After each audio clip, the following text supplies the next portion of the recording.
Okay, Unmute us and we're good to go. we're gonna call this meeting to order at 6:04 PM.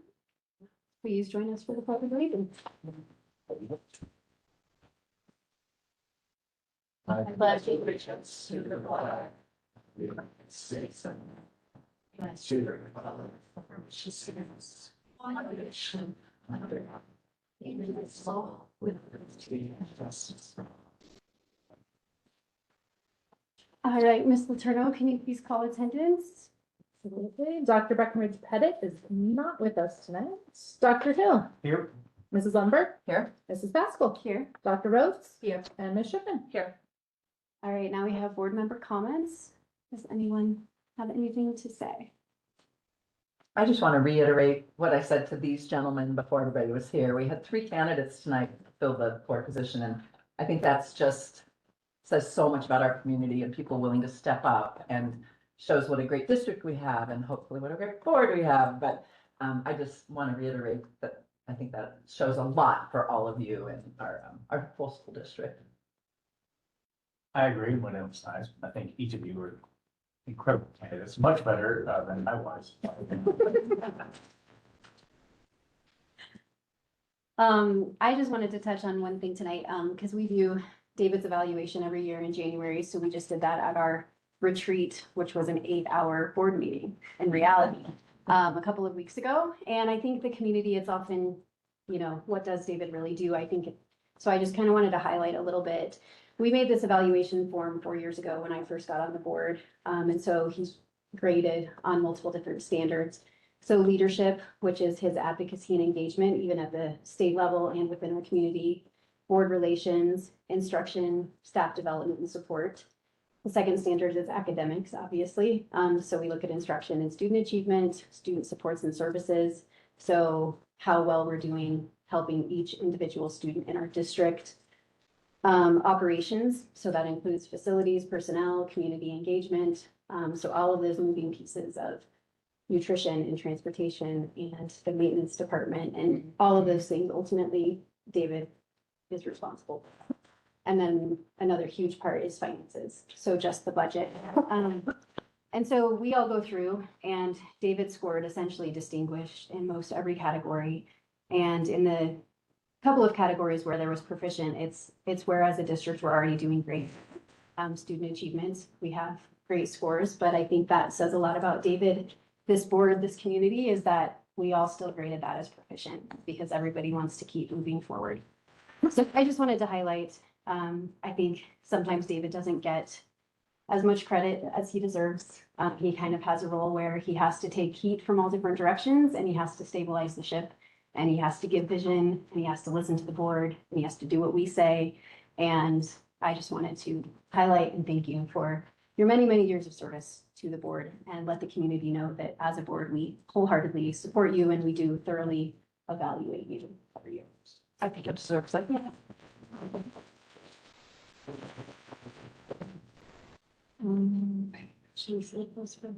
Yeah. I'll cover all this. All right. Now we have written messages to the board. Which, do I just say what we got? Yeah, you can just. Okay. So we were kind of saying earlier in our work session, we got a ton of emails from Destination Imagination advocates. So I was kind of joking that whoever is in charge of that campaign should be in charge of a lot more things in this county because I don't think we've gotten that many emails on one specific topic or subject in a really long time. So thanks for all of those. And now we have public comment. So Erin, are you still up for a? No, we have another one. Are you? You would love to go last. She could, yeah. Okay, so then we have Amelie Kaiser. So you get 3 minutes. Really have anything specific for parents, but I just wanted to say I started DI when I was 11 and I'm 18 now, and no other extracurricular has impacted my life in the same way. TI taught me fundamental skills like how to be a leader, how to think for myself, how to be resilient, how to fail, and really filled in a lot of gaps in my life that I was missing from a traditional school system.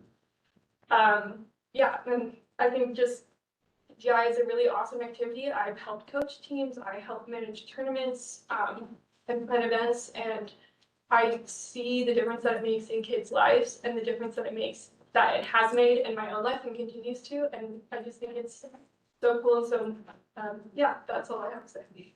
Thank you. I'm gonna embarrass Amelie for a second. She's a finalist for the prestigious Veteran Scholar. Which is probably the hardest scholarship that I see. All right, Erin, now it's you. I think all of you guys know, I've been around forever. But tonight I wanted to speak on, so I'm a counselor, so I'm in school. And I wanted to speak on behalf of staff that I want to share with the board that let's start over with my names. I'm speaking on behalf of staff in our district who are interested in the potential for a mill levy override to appear on our ballot in Salida. We are encouraged by BB's decision to move forward with theirs, and we're encouraged to see their success with that measure. We are very grateful to district leadership and our board for the thoughtful consideration you guys have put into all the available funding opportunities and options to support recruitment and retention of highly effective staff in our community. It's reassuring to see us moving beyond the notion that living here should be a substitute for having competitive compensation for the work that we do. We're not asking for special treatment, but we are asking to be fairly compensated for our work. And we believe that a mill levy override would be an important step in being able to move that direction. That's my word on everyone, my word for myself. Like I hear pieces about our test scores and our success and all the marketing that the district is doing to try to ensure that district of distinction on work that we do. I said I've been around here forever. You guys know I was lucky. I got in 19 years ago and have a house and have been able to do that. And that's not the world that new incoming staff have. I'm on healthcare insurance committee.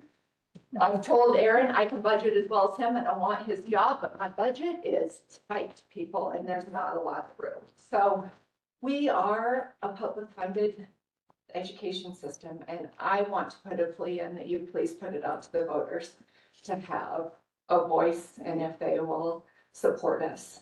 Having candidates who are qualified and can come into the spots that we have is really hard right now. And asking people to take a $20,000 to $30,000 pay cut to be able to come into those spots is just not sustainable, I don't think, for the success that we have and long-term vision. If we want to keep that success, we've got to be able to compensate our staff to make that possibility a reality. Thank you. All right, I need a motion to approve the agenda with the following changes. We're gonna add consent agenda item 3S, accept the 2025 energy audit, remove 3R update strategic financial plan, and remove 3DI higher activities manager. So moved. Second, Second. so now is there any discussion? All right, All right, so we'll vote. Dr. Hill, Aye. Mrs. Pascal, Aye. Dr. Rhodes, Aye. somewhere I missed, Mrs. Lundberg. Aye. All right, copy this from the meeting you weren't here, and Ms. Schickman. Thank you. All right, now we move on to the report section. So we have a guest report from CMC. So we will give you the floor, Rob. Yeah, is it okay if I just sit? Yeah. Yeah. For those of you who don't know, my name is Rob Simpson. I'm the campus dean for the CMC Select campus here down the street. When I started into this position 6 years ago, one of the topics of conversation that came up almost every single day in conversation with students and parents is what happens when a student takes concurrent enrollment credits and how do those transfer to institutions around the state of Colorado and outside the state of Colorado. I was sort of feeling that personally at the time, and part of that was this sort of debate between the efficacy of AP versus concurrent enrollment. And so I found myself deep down in that rabbit hole with Jim Sampson and looking at really big data sets from the school district over the course of a couple of years. But then I was also sort of right in the middle of it because at the time my daughter was graduating from high school. We had just moved here from Oregon. She took 5 AP courses in high school, got 3s and above on all of those, and went to an out-of-state institution that took 1 of those. And that has significant financial implications for our family because it was the difference between her graduating in 2.5 years and her graduating in 4 years. And so it felt personal as well. Again, that was a conversation we had, mainly with the part of those conversations, Jody, David, all of us were part of that conversation. Fast forward a couple of years, and over the past few years, I've sort of gotten in the habit of, if there's a student that I know that's headed to an out-of-state institution, I'll typically reach out to them, at the end of their first semester and just say, hey, I'm curious what happened. And oftentimes they'll text me back and sort of let me know. And I remember specifically when Lane Baker went to University of Virginia a couple of years ago, she was one of the first students at Salida High School that finished her associate's degree while she was in high school. So I was very curious to see what happened with her. And I remember texting her in mid-January or February. She said they accepted every single credit. I started my freshman year as a junior standing. That's a big win. So I started sending a few of those texts a few weeks ago. I sent one to Zeke Wilcox, who's up at Gonzaga University in Washington. And then I got a list of a few names from Mary and Dawn over at the high school. And as those sort of texts and emails have been coming back, I've been struck by the fact that we're definitely in a new position. And I don't really have that conversation with people anymore. It's just sort of, it's kind of moved on. And B, I think we're at a moment where we need to sort of celebrate what's happening with young people. So with that in mind, the 7 students that I've heard directly back from, just so you all know, if you look at Salida High School's data, typically plus or minus 15% of your graduating students that head off to colleges or universities are going to out-of-state institutions, both public and private. That's been hovering around that 15% mark for a couple of years. So here's the report back from the 7 students that I've talked to, and I did not cherry pick. I didn't specifically reach out to students that I know were going to have positive stories and leave others off. I just got the names and I reached out to them directly. Brianne, University of Utah, yes, exclamation point. All of my credits transferred for equivalent courses for gen eds and required courses. Carolyn, Point Loma University down in California, all 42 credits transferred. Trinity, Liberty University in Virginia, all 36 credits transferred. Dahlia, Montana State, 31 credits transferred, mostly as electives, some as general ed requirements. Kendra, Palm Beach Atlantic in Florida, 36 credits transferred. Stuart Young, I picked from a couple of years ago because I just found his transcripts today they sent me. All 35 credits transferred, 50-50 electives versus general ed. And then the last one is from Zeke Wilcox at Gonzaga, and I'll just read you what his text said to me. Nearly all of my 58 credits were accepted. Second, as a freshman, I have junior standing, which allows me to register early for classes, which is a huge help for building a schedule that fits my needs compared to my freshman peers who have to scramble for several alternative courses. So again, I just wanted to share that with you because I think that's a moment for us to celebrate. I'll continue to kind of compile that data as it comes in from students. Certainly students that are heading to elite Ivy League institutions, that's not going to be the case for them. Those institutions are really, really strict, both about AP and concurrent enrollment. But by and large, the message that I'm continuing to hear over and over and over again, the students that are taking concurrent enrollment in high school, the bulk, if not all of those credits are transferring to both in-state and out-of-state institutions. And I mean, I sat down and did the math for the Wilcox family the other day, and it is not insignificant. And Point Loma University and Liberty University, and these young people are going to institutions, especially the ones that are heading to private out-of-state institutions that are very expensive. And so that's a huge win for our community. Last thing I'll mention, which has nothing to do with this, shout out to Evelyn. Right as I was getting ready to leave my office today, a young man named Ben Hilligus, some of you know Ben, walked into my office to chat with me and Fred. Ben did an internship with Fred a year ago at a local welders, told Fred when he first started, I really want to get my commercial driver's license. Ben has been on that journey for over the last year, has worked really closely with Evelyn, and Ben just finished his CDL in the last couple of days here, is working for ACA up in BV. Class And- A CDL. What's that? A Class A. Class A CDL, thank you. Yes. And I think his plan is to go to work full-time with ACA as soon as he graduates from Salida High School in May, so that's really cool. So. I echo that because I had Ben last night in my house at night and he's like, David, you gotta come here, you gotta check this out, and he pulled out his piece of paper and I've never seen a 19-year-old glow. so I'm excited when I get to see. And can you just real quickly, because not everyone understands guaranteed transferable credit, you were talking about out of state, Yeah. because that was one of the hot questions Yep. back in 2019. Yep. So you were highlighting those. Why didn't you highlight all the ones inside? Not everybody will know that fact. Yeah, I mean, if you look at the lion's share of the courses that students at Salida High School and AGA are taking that are concurrent enrollment, those courses have what's called a guaranteed transfer designation. That means that they are guaranteed to transfer to any public and state institution in the state of Colorado. There's a couple of institutions on your top 25 list, Colorado College being the one that comes to top of mind, that are not public and state institutions, and I haven't actually talked to any students that have gone to Colorado College to see how that plays out. By and large, the bulk of your students that are heading to colleges and universities are staying in the state. Is that what your report is? Yep. Any other questions about the transfer piece? Awesome. Have a lovely evening. It's good to have your background. Yeah. Okay, now we have service with all of her lovely students over there for her campus report. Um, Yeah, it's, sorry, it's.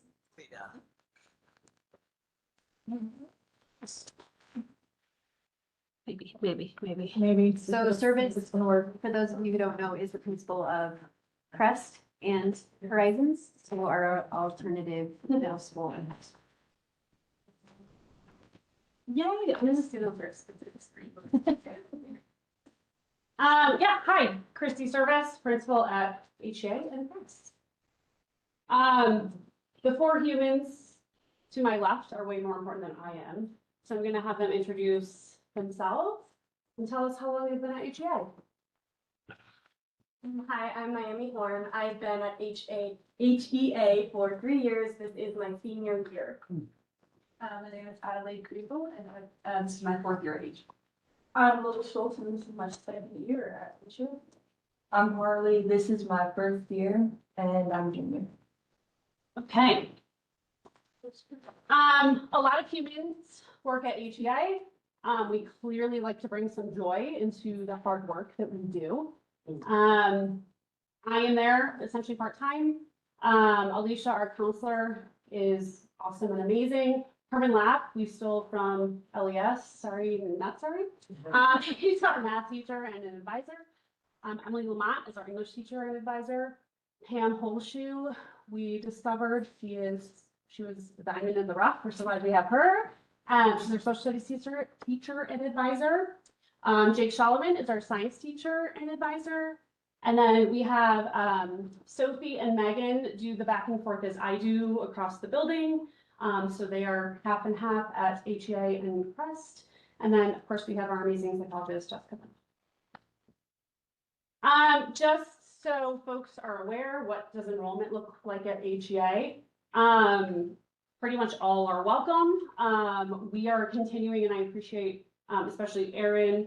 We are really pushing our relationship with SMS to bring in students in 9th grade. We haven't always historically done that, but we've been doing that a lot more. And honestly, I think it's worked out really well. We're coming to SMS. We also work well with Ask HS, right? Like they're like, hey, this kiddo might be good for HEA. They know our program really well. And so it's a very collaborative approach because sometimes we have to be like, hey, have you thought about HEA? Because sometimes students don't think about HEA. And then once they're there, they love it, right? We've created a few documents over the years. We've created just like, what is HEA? And essentially just outlines like, here's who we are and what we do.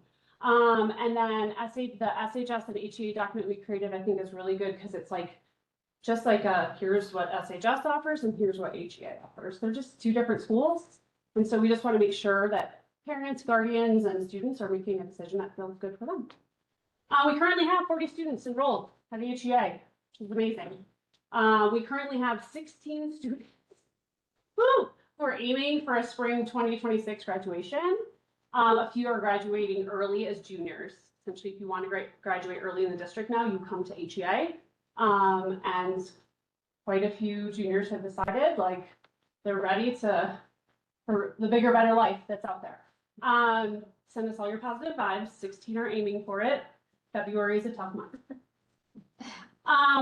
Thank you.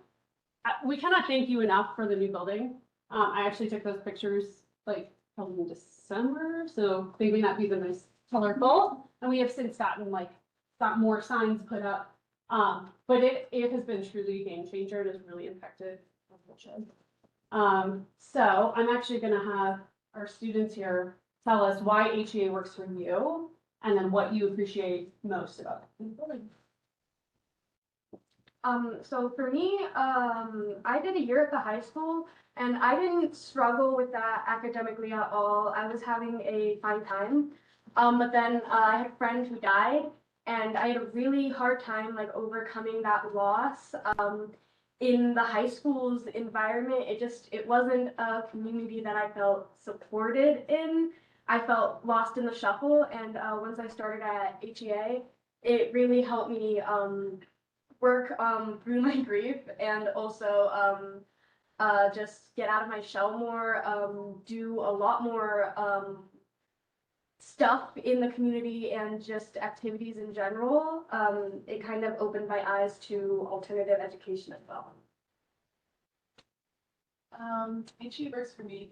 Connection you build not only with the students but with the teachers. You have staff there that cares so deeply and they seek to understand. And I think I can speak for all of the students when I say that that's so impactful to me for all of us. 100% I want to vote.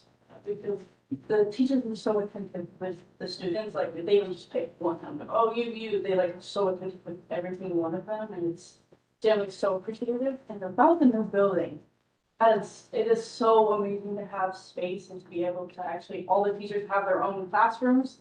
It's so beautiful to have that. HEA works for me because they just build up your confidence with like public speaking, for example. But yeah, I can like speak up in class and like say whatever I'm feeling. There's like no judgment from anybody. So it's really nice. And I did not go to the old building, but the new one is like, it's a lot smaller than high school, which is where I was for the first 2 years. So it's just nice to see everybody around all day. That's wonderful. So what I appreciate most about the new building, I guess, if anybody had been to the old building, it wasn't anything bad, but it was just very compact. And it was Okay.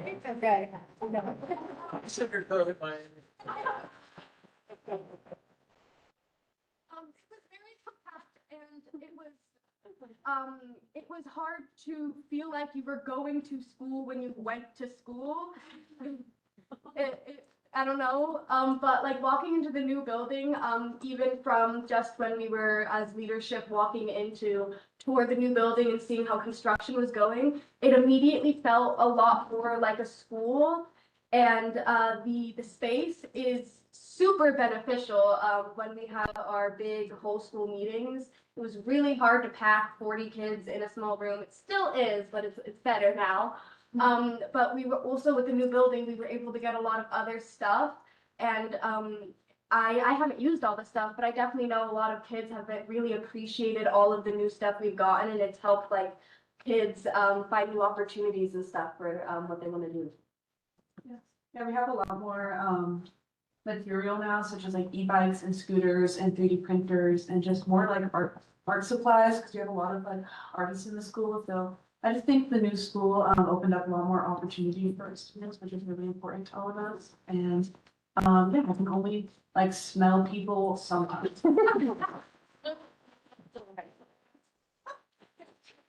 Good morning. Join the high school. Um, Just to be clear, like the e-bikes and those extra materials would be applied for a grant. And so it's been great. And that way too, like kids can go to SHS for classes or CMC for classes and because we're so far away now. So we should get that quickly. HCA, like why do we need it? It works, right? It truly, it gets students to graduation. We start with the kid. They have individualized advisors. They each have their own path. And I think a lot of the attention that the students were talking about, like we're able to do that because we're smaller. And right, again, SHS is just different from HEA. And so some students need that smaller space. They need that one-on-one check-in every day, and we can provide that. It's a pretty unique experience. And the number of times I'm like, man, I wish I had had school like this when I was in high school. Like, I'm so grateful that we have this, I mean, obviously because I'm principal there, but that we have this school like available to our students here in Salida, like in such a small town, students have options and that's amazing. Various pathways to graduation, right? Not all students follow the same path. We do online classes with some students, we do work study, we do travel credit options. They all have to, follow certain guidelines, but we just have more flexibility. And I think a lot of, students really appreciate that flexibility that we can. It's our class of 2025. It was such a great picture. I was like, I gotta put it in mine. Yeah, it was a great graduating class. It was a little bit smaller of a group last year. Again, anticipating a bigger group this year. It kind of ebbs and flows and, varies every year. Overall, like we're doing really well. We have a little bit different of a performance framework. We're on the AEC performance framework. So our expectations are a little bit different. We are, however, exceeding in our academic achievement, our student engagement, and our post-secondary and workforce readiness. Clearly, we need to work on academic growth. And that is a priority of ours. We did a school review. I'll get into that in a minute, but that's also a theme across the whole district. The growth isn't where we want it to be, so we're also working on that at Crest as well. Last year, we had the highest average credit earned, since we started tracking in 2016. That's awesome. Essentially, right? Credits earned is like kids getting work done and taking care of business. So it's really exciting to see. I appreciate Jim Sampson. He helps us with all of our data. And just seeing that data, it's like, yeah, like kids are doing awesome. Like we're working really hard. We had a little bit of a dip last year in terms of yearly credits earned by students, right? So overall, the total number of credits that they earned was a little bit lower than it was the previous year. But that could be for a variety of reasons, right? Sometimes our seniors, right, don't need as many credits by the time they're seniors, right? So they have a kind of a cushy senior year, right? But still important data to look at. And again, thank you to Jen. Our academic data, diving a little more deeply, our reading data, the lowest and middle percentiles essentially are growing the most. Still at the 51st percentile, but still growing, which is great. Again, our achievement is showing higher than our growth. Math. So last year we did not have an in-house math teacher. So I wouldn't expect to see much growth. We found many different options. We were able to work with CMC. Some of our students took math at CMC. But simply put, super grateful again to the board for that extra 0.5. So now we have a full time. Herman is amazing and the kids are doing really great in his class. So thank you and thanks Shuffle for letting me steal him. So as I mentioned, we essentially had a school review that was done in the spring and our results, I synthesized them up there. Essentially strengths, flexible, personalized instruction, strong SEL and community building, high relational learning environments. Students take ownership of their learning. Recruitment efforts focusing on hiring teachers who align with the mission. That was like super important to myself and my staff. And leadership is accessible, supportive, and responsive. Thank you.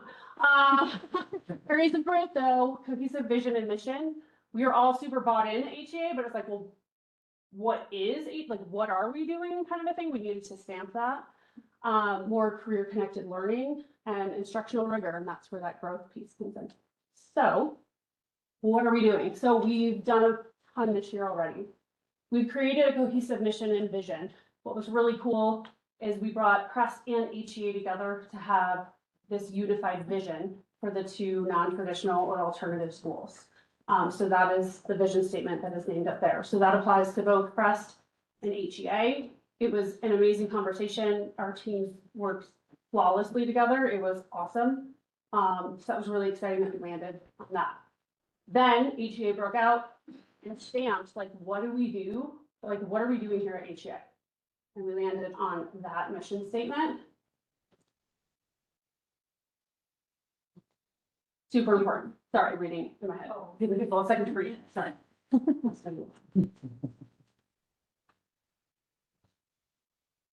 For the feedback of, we needed to focus more on career connected learning. One, we started a work-based learning class in the fall. It was essentially a mini that Emily was running, but we've now shifted to advisory because we want more students to get in there. Huge shout out to Fred Maxwell for the context and working with us a bit on that.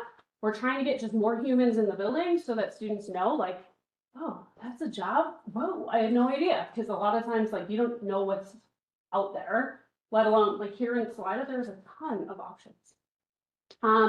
We are also doing some research and better understanding the career exploration passage that the Jefferson County Open School does. We're trying to better understand that project and see if that would work for us. A lot of HEA was founded off of, a lot of the ideas that HEA was founded off of that open school. If you don't know about it, I have a book recommendation for you. It's amazing, and we're gonna go see it. You're gonna get that book back? No, I didn't, no. Because I'm reading and highlighting it multiple times. In terms of instructional rigor, like, that's a bigger, we're still gathering data, brainstorming ways that maybe we can bring concurrent enrollment like more into our building.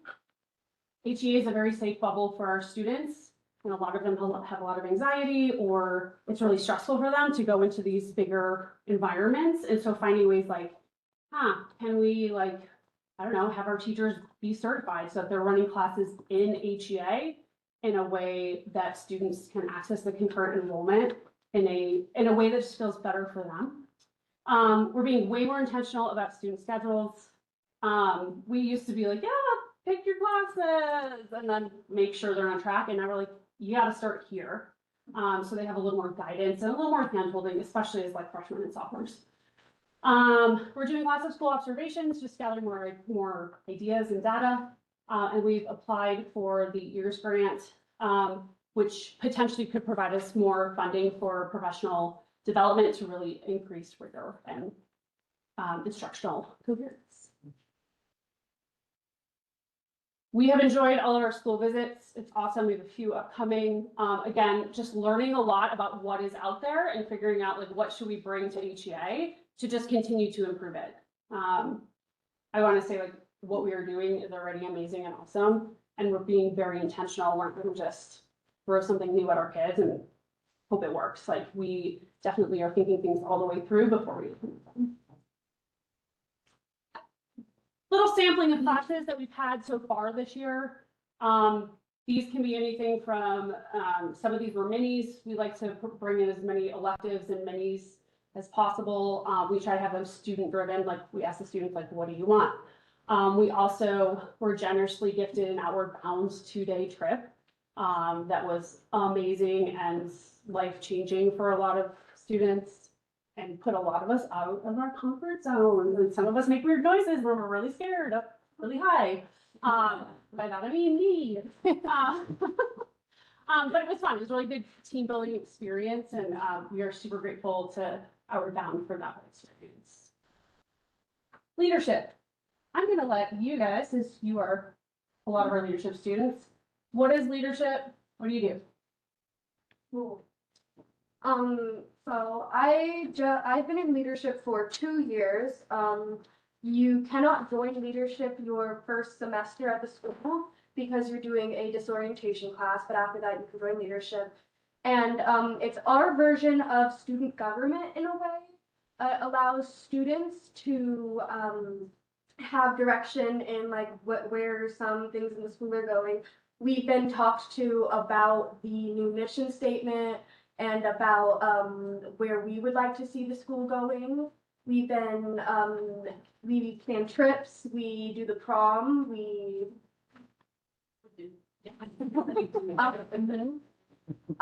we fundraise, we do a bingo night fundraiser, which is super fun. Everybody should go. We plan community service events to try to get out into our community more and let the community know that HGA is here and we're amazing. And yeah, we're planning a trip right now, the Gathering of Nations, which is the biggest powwow in the nation. And this is the last year the powwow is happening, so we're really trying to push for students to go because it's a really great cultural thing. Like last time we went 2 years ago, we had a class on it and people got to study a tribe and it was just amazing and like all the way. I think what leadership does for you, like personally, for the students that are in leadership, is pushes them out of their comfort zone, like some of us are right now.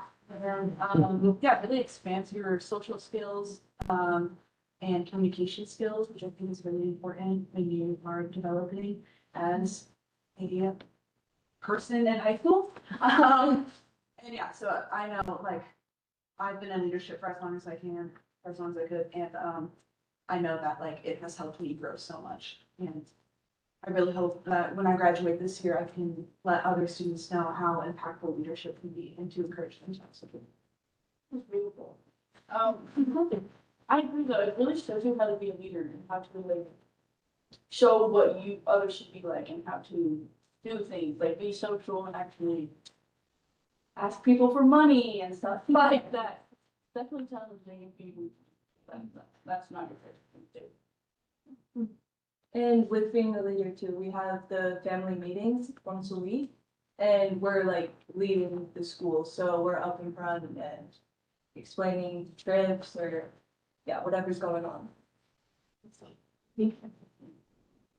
Looking ahead, testing is coming up, prom.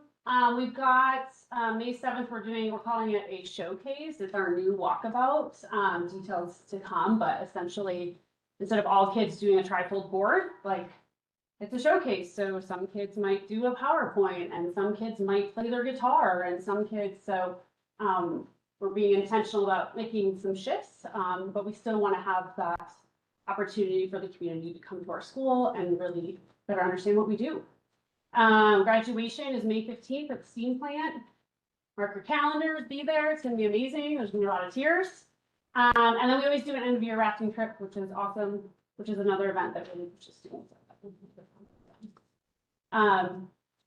We cannot thank the board enough, David enough. We are so grateful that we are here and that we have so much support. Thank you, parents and community volunteers, HGA staff, and the best for last, our HGA students are amazing. Thank you. Any questions? Questions? I have a question. So you guys have gotten really awesome experience, it sounds like, in real world experience. A couple of you guys are graduating. What are your plans? I'm planning to go to college. I've applied to a couple and gotten in. I have not accepted A couple?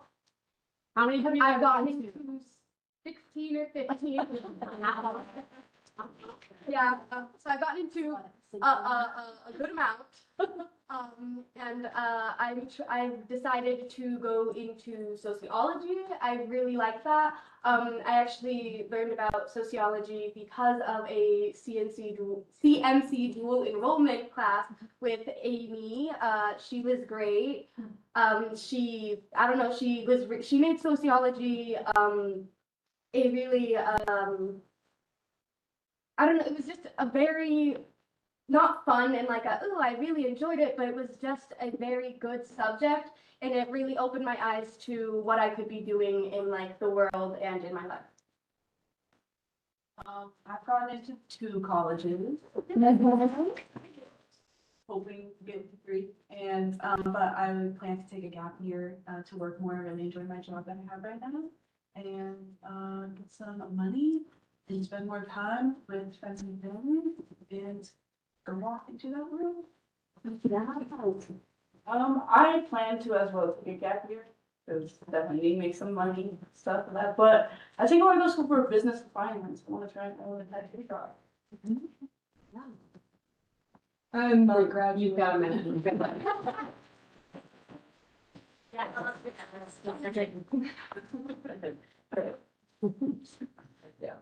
So we asked the Salida High School students when they came, if there was something the like board could do to help their school or they wished for. Do you guys have anything like that?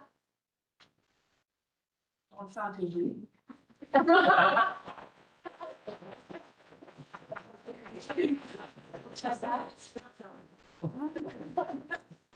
And you can throw it out there. I know me and Miami are trying to plan Oh, yeah. senior trips.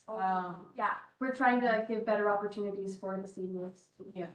Yeah, there is an end of the school year, senior trip, but we just wanted to make it more special and plan our own trip and fundraise for it. To give the graduating class one last hurrah. Yeah. What kind of senior trip? That looks like where we go. Yeah, we haven't, but it's funny because of right now, where we are with the school. There's a lot going on, with classes. We have a month-long spirit week, basically, going on right now. And, we have ICAP, which is the class for seniors and those graduating to get prepared and do their, it's capstone, basically. So that's happening as well. So we're trying to find a good time to do a class where we will talk to the graduating class and gauge for interest about what they would like to see for a trip, because we want to make sure every person's opinions are taken into account and valued. And then answer me, where do you think you want to go? Where would you want to go, Mike? I don't know. I've not gone anywhere, so I'd be down for everywhere. Yeah, people said like China and some people have said trampoline parks.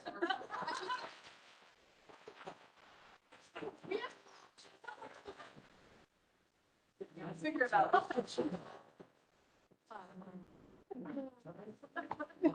Whirling them.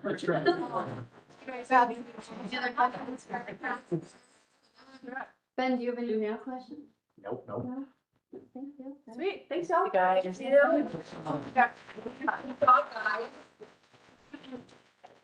All right, now we have district reports, so I'll just turn it over to David. All right, I'll jump in, then I'll let Aaron do a little bit. I don't know that Aaron has too much because he's working hard right now to get good answers, particularly around insurance. But for me, I just want to name where we have these graduates stepping out, or 3 of the 4. Your Salida High School, because we have both options and everything else, you have one of the best, if sometimes the best graduation rate in the state of Colorado, right? Because we provide options where every person can find a place, and that allows us to get every kid where they need to be. And that's a big deal. When I came back to America quite a few years ago now, I came to this valley, not because of the mountains, I came because of alternative ed. That's why I came. Because there's choices where kids could find their own path, and that's the kind of community we live in. I think that's important. So I just want to kind of name that, and I'm going to come back to it at the end. I did want to have a couple of things. I just want to give a compliment to our librarians. It is not common that we do basic policy changes whenever the laws changes, and the staff, like the librarians, are great examples where they step in and go, we're reading constitutional law, we're checking everything out, and it was just a wonderful conversation. So I did pull 2 of those 3rd reading policies, put 1 through, because the librarians, we all are in agreement, but there's 2 they'd like to see some tweaks, and I think they've got some good ideas, so I got to take it back to our lawyers. But just a compliment to staff who take care of all kinds of details. I did want to say a big thanks to Jen. I noticed you reached out to Speaker of the House McCluskey. I thought you wrote some beautiful advocacy as we keep on fighting for that money. And I know Jen is really helping me try and figure out where else we need to put our attention. So I just wanted to name that. And I really appreciate it. Good to hear from Aaron, because I know this middle school is putting on their Dream Summit tomorrow. I know you guys have all been invited as a board. Go. Find time, make a space for it. I know Aaron's been on point as one of the people. I know lots of people lifted it, but I've heard pretty clearly that Aaron's been doing some amazing stuff. So thank you. Everyone, I'm excited to go see that and see what they do as a second space. And also just to name, they're starting to figure out the sustainability, right? So the district, we are putting in half the money and then the PTO is raising the other half and figuring out how to keep that a sustainable option inside of our budget as grants decrease. I did want to name the capital wish list and all of our capital projects. That bidding procedure that we worked on through the winter or early, maybe that was just the spring now we call that. I don't know if it's winter anymore. But we have, I think, 5 different big project openings tomorrow, kind of formal bidding processes tomorrow. And so that's a big, big lift right now, trying to think through all those big capital projects. So expect that next month. It is good to see you here. So we have 4 big finalists. You have 2 Betcher and 2 Daniels. And I think it's worth mentioning that 3 of the 4 all did DI. Just saying, I think it's worth mentioning. I did want to name for you we were thinking the LES principal interviews, we could be done here in the next week or 2, but we're going to hold off. We don't think we've got the right candidate pool yet. So we're going to keep on leaving that position open a little longer. So I wanted to update you guys on that one. And before I jump into some vision stuff, I just want to name, what month is it, Evelyn? It's Love the Bus. It is Love the Bus month. My driver's the best spoiled. So I know that she's speeding and make sure you do an RSVP. She has a lunch just to celebrate our bus drivers. But Evelyn, thank you. You personally do a great job of managing that department, and your bus drivers do an awesome job of loving our kids. And We've got a great team. you do an awesome job. We took all of these from the CASB conference for you. We waited till they cleared out of their table and then we. Well, y'all bring those down on 25th and you can try to find a spot in my office. So thank you very much, Evelyn, to your drivers. Please pass on. Really enjoyed this slideshow and the board packets. Did you like the slideshow? Yeah. I liked the music with the Yeah, booming Dylan guitar. did a good job. So there was some great stuff. So thank you very much to your team. And we'll keep on working on that. And then I know this is a little corny, but we were doing a pledge in a packed room and I just wanted to name, there was every once in a while I get like moments where my brain kicks on maybe the more, I don't know, non-linear side, but I started to listen to what we were pledging. And the first word was like indivisible. And I don't know what you guys, if you've been watching anything on the news, to pledge ourselves to ensure that our town isn't divided. That our kids, that we're not gonna let our kids be polarized. We're not doing it. And that gives me meaning and purpose. And to say justice, like, ooh, that's a big word. And I'm glad that we are a place that I've come from South America to come be part of this community, because it is that passion and it's for all. And I am proud of the board and the community that we just got finished building the building for HEA. It was an inappropriate space they were in, it'd be a nice way to say it. And we spent the money and took care of all our kids. And I think that makes a difference in why we have a great community and why we have good school districts. So I just wanted to not skip over that sometimes. We do things like say pledges and we miss why it's in the middle, because it takes constant reminders to do this. Because we asked one of the questions of the candidates earlier at the work session, what is your thing for public ed? And I thought that might be my answer. It's for all. To have a community where all our kids are loved on is an amazing place to work and to do our work. So from a district, that's what I just wanted to bring to the table. Does anyone have any questions for me? I've sent a lot of stuff over the last few weeks. You got a lot more coming. Aaron, was there anything big that you needed to cover? Savannah, she's got lots to talk about later. I'm excited for her stand presentation. No. It's been definitely a busy couple weeks trying to chase down insurance, trying to chase down the specific ownership tax. Very thankful for coming to the meeting that you did the other day with us, Tiffany. And also, Jen, I agree the letter you sent to Lusky was very well worded, and we need to keep pushing that fight. I'm highly critical of what they're doing with potentially with the specific ownership tax. So for the community, I know most of the board members have covered this, but Part of the formula that they are funding our school districts at, they are changing the school funding formula.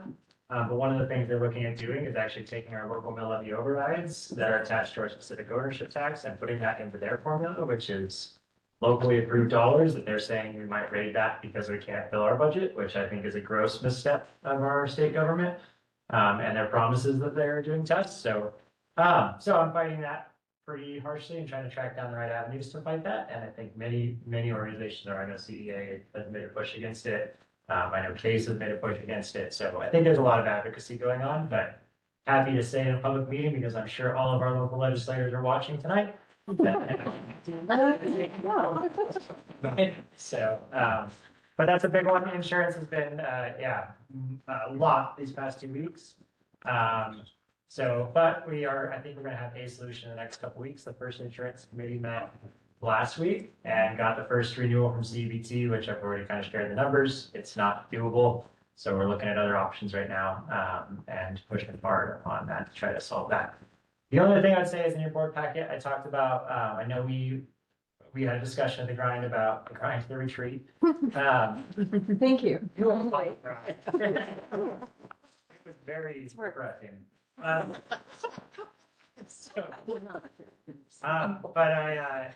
had a conversation about the free food, and it is more complicated because of the CEP. So I know I shared that report, but I'm trying to just figure out what that means for us, because we joined the CEP programming, so we get more funding from the federal government than we do from the state.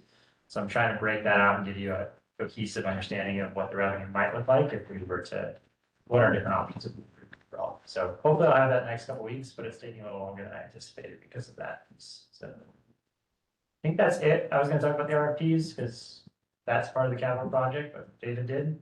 It'll be interesting to see the numbers tomorrow, because then we will be able to actually tell you if anything's doable or if we're just gonna throw those envelopes in the trash and move on to the next project. How many RFPs did you say have been done? I think we're working on 5 different contracts tomorrow, Wow. so lots landed Are stuff. those for the same project or for 5 different? No, different stuff, your lighting, you already got the BAS, that's in your packet, but the lighting retrofit, that's the biggest one that we just don't have an idea of what the number's gonna be. The stadium with the track resurface would be one. Another one would be the stadium bathrooms. We're trying to figure out how to get that done. We need to get a project we started last year, but the prices got too big, and it's a lot of middle school special education redesign, so we're working on that space. And then also we've got a climbing wall project. We're trying to see if we can if there's even numbers in our ballpark so we can afford to do a retrofit of the activity room, what do we call that? The weird room off the music room. So those are, I think, 5 of those, and we're also working on what our landscaping contract will be this summer, trying to make sure our grounds are addressing some of those. So those are I guess there's 6 big ones we're trying to figure out tomorrow. Yeah, so lots on the table. Expect a great, vibrant discussion about budgets next month. One of you 3 get to be involved with it. Expect lots of fun documentation. All right, I think, so at this point we can take a break. You guys are all welcome to stay. For people who want to leave, you're welcome to leave, and we'll come back at 7:05. Have fun.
Amy is cracking. A motion to approve the consent agenda?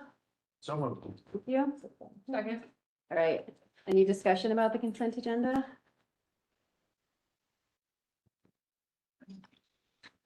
All right, nothing else, no discussion? All right. All right, Dr. Hill, Aye. Mrs. Lundberg. Aye. Mrs. Pascal. Aye. Dr. Rhodes. Aye. And Ms. Schiffman. Aye. Okay, so now discussion items. Savannah, what's up? This This April Holding House, I put her in all of my board reports and I don't think you can talk her into coming to another one of these, so. She is.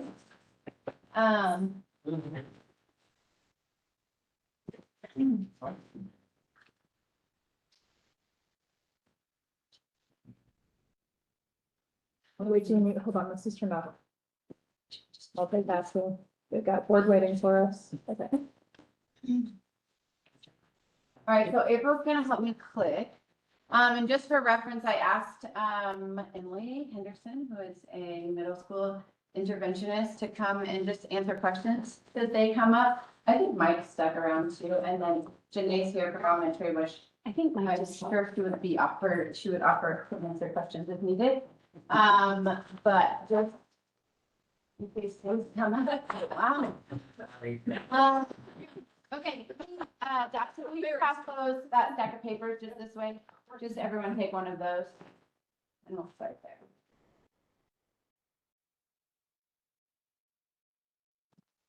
So what's coming around is the teaching and learning cycle. That has lived up here on the wall since I started here, so I'm sure you've seen it before. This one is fancy and new branding with Salida branding on it. And I did bring one for you three as well, so students can take a look at that. So we're gonna start there just to kind of explain my scope of work.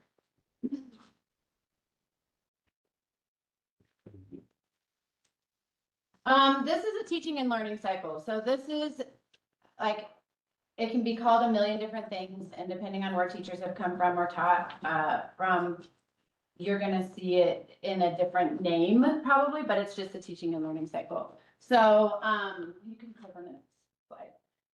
As you look at this, you'll see the top two. So the top one is a W and an H, and then we have a W and H in the bottom. The top half of that is kind of what I'm doing right now. So that's April and I running around taking care of the what that we're teaching. And then as you move down, you'll see the W and the H in the bottom are more of the how. And so that gets into MTSS and then like gauging how we're teaching kids how kids are not learning or how kids are learning, and then repeating that entire cycle. There's a lot of things on each of these slides and I'm not gonna read all of them. So if you have a question, just please interrupt me. So our implementation path, you can see on the right, we're establishing a GBC. So that's a guaranteed curriculum for you guys that are newer here. And so that is being held at, which I will talk about in a minute. We have, God, that's hard to read from here, and I'm not pushing. We are aligning the best that we can. So that means in our vertical team meetings, we're looking at best practices, we're looking at funding targets, we're looking at unit plans, and we're housing them all on this platform called Atlas. Next year, our hope is to dive into not only the assessments, but the data. It's really exciting. my spaghetti, sorry. No, She's talking like we're not in here. So we'll be talking about data cycles and moving into the assessment piece, which will kind of complete that. And so I'll talk about that more in a minute too. Okay, there we go. Some vocabulary for our work today. I think there's a lot of different language that's thrown around in education. And so I just want to make sure we're on the same page so that you have enough information to ask questions if needed. We have guaranteed and written curriculum. That one has been thrown around a lot. Scope and sequence. So the scope and sequence is the breadth of what we're teaching, and it's the order. Whereas like a pacing guide is going to be when that thing is being taught. So you'll see both of those things in Atlas. Standards versus curriculum. I was gonna put like a picture of a chicken, but I didn't. But it was kind of taught to me this way. So if you go into a restaurant, you order an omelet and they bring out a chicken, like what do you have to do to that chicken to make it an omelet? That's a lot of work. We're talking about like a chicken coop and watering and waiting and an oven and a house and all the things. So when we talk about standards versus curriculum, those are kind of our omelet and our chicken. Assessments and benchmarks. We've talked about this a lot. Assessments, when I'm speaking about assessments, I'm more talking about like unit assessments or any type of summative assessment. And if I'm talking about a formative assessment, I will call that out. A benchmark is more like the benchmarks we have right now are in WBA. So you can kind of refer to that. Let me think of it. Data cycles. Data cycles aren't like a data dive. They are something that happens authentically and regularly in a building. And so I will be referencing that a little bit as we talk about plans for next year. MTSS, multi-tiered systems of support. Are we good on that one too? I think we've talked about that one quite a bit. Jody's not here, so she can help me with that one. She likes to ask me about that. Professional improvement plans are something that we would have in place eventually to support teachers. That would be kind of part of our leaning into coaching, leaning into like, I need help with this one thing. Can you help me? Looking at data to inform those kinds of plans. This is a hope for my work. So I've said this probably a million times. So bear with me, and there's a lot of information up there, but those are kind of the 4 buckets that I'm thinking about when I think about this year and the next 2 years. I'm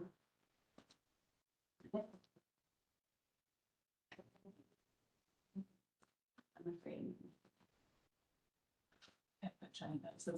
Click on the link. Questions so far from anyone? Okay. Atlas. Atlas is just a platform that will eventually become our tool for how we access all of curriculum. It is not anything, I mean, it's just a, what's the word I'm looking for? Warehouse? Yeah, it's a warehouse. So before, the warehouse was Google Docs. Now the warehouse is Atlas. And in the future, it might move to something else, and that's fine. But right now, that's our warehouse. We have lots of work in there right now. We've got standards alignment and reporting. We've got centralized materials. The centralized materials, April was pointing out to me this morning, like, Savannah, you need to emphasize that because it's huge for our teachers. So our SPED teachers right now are going to every single content where they're supporting a student or like, which is all of the contents, and saying, hey, where are you? What are you doing right now? How come you're doing this? And what are you doing next? And what did you do last? And now they'll be able to see that for the most part in Atlas with like a click of a button, which will be super helpful for those teams.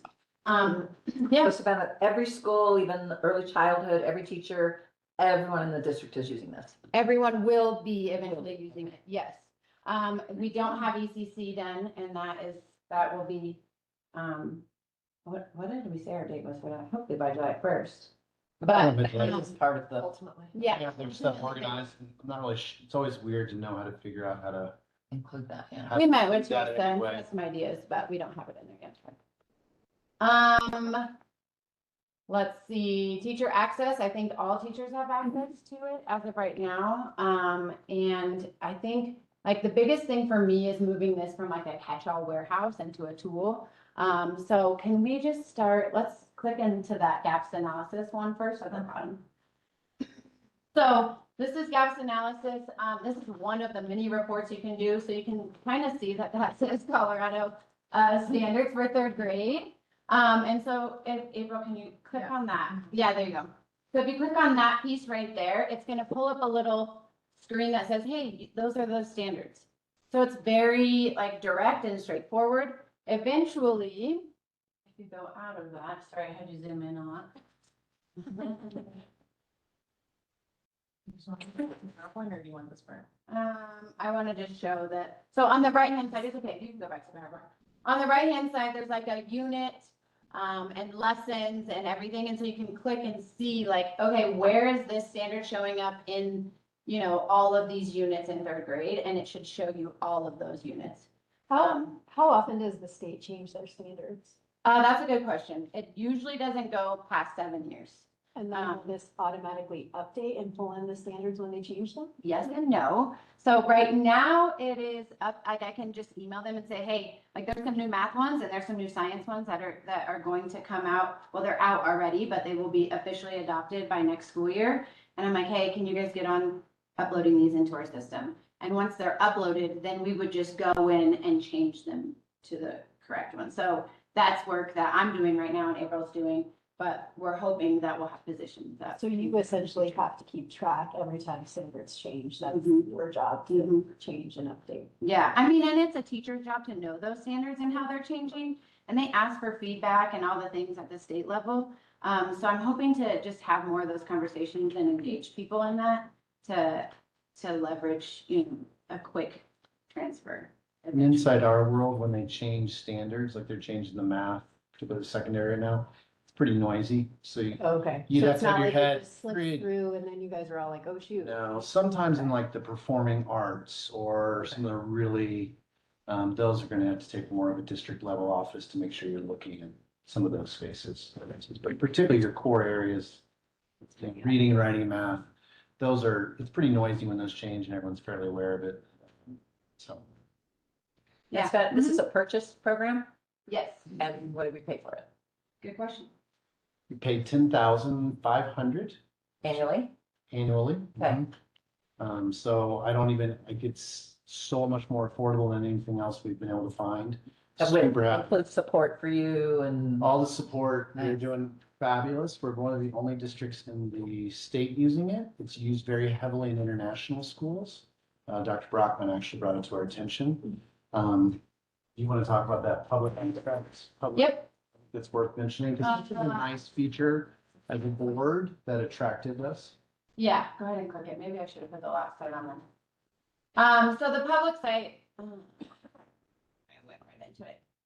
Can you push back and? I mean, we can go back to like, do you want to go? Okay, yeah, let's Or do you want me to do slide scores. Okay, so Kim and I will be Yes. developing this. It says it's under construction, so this would be the public site that all parents and kids or people whoever's on the website can access this.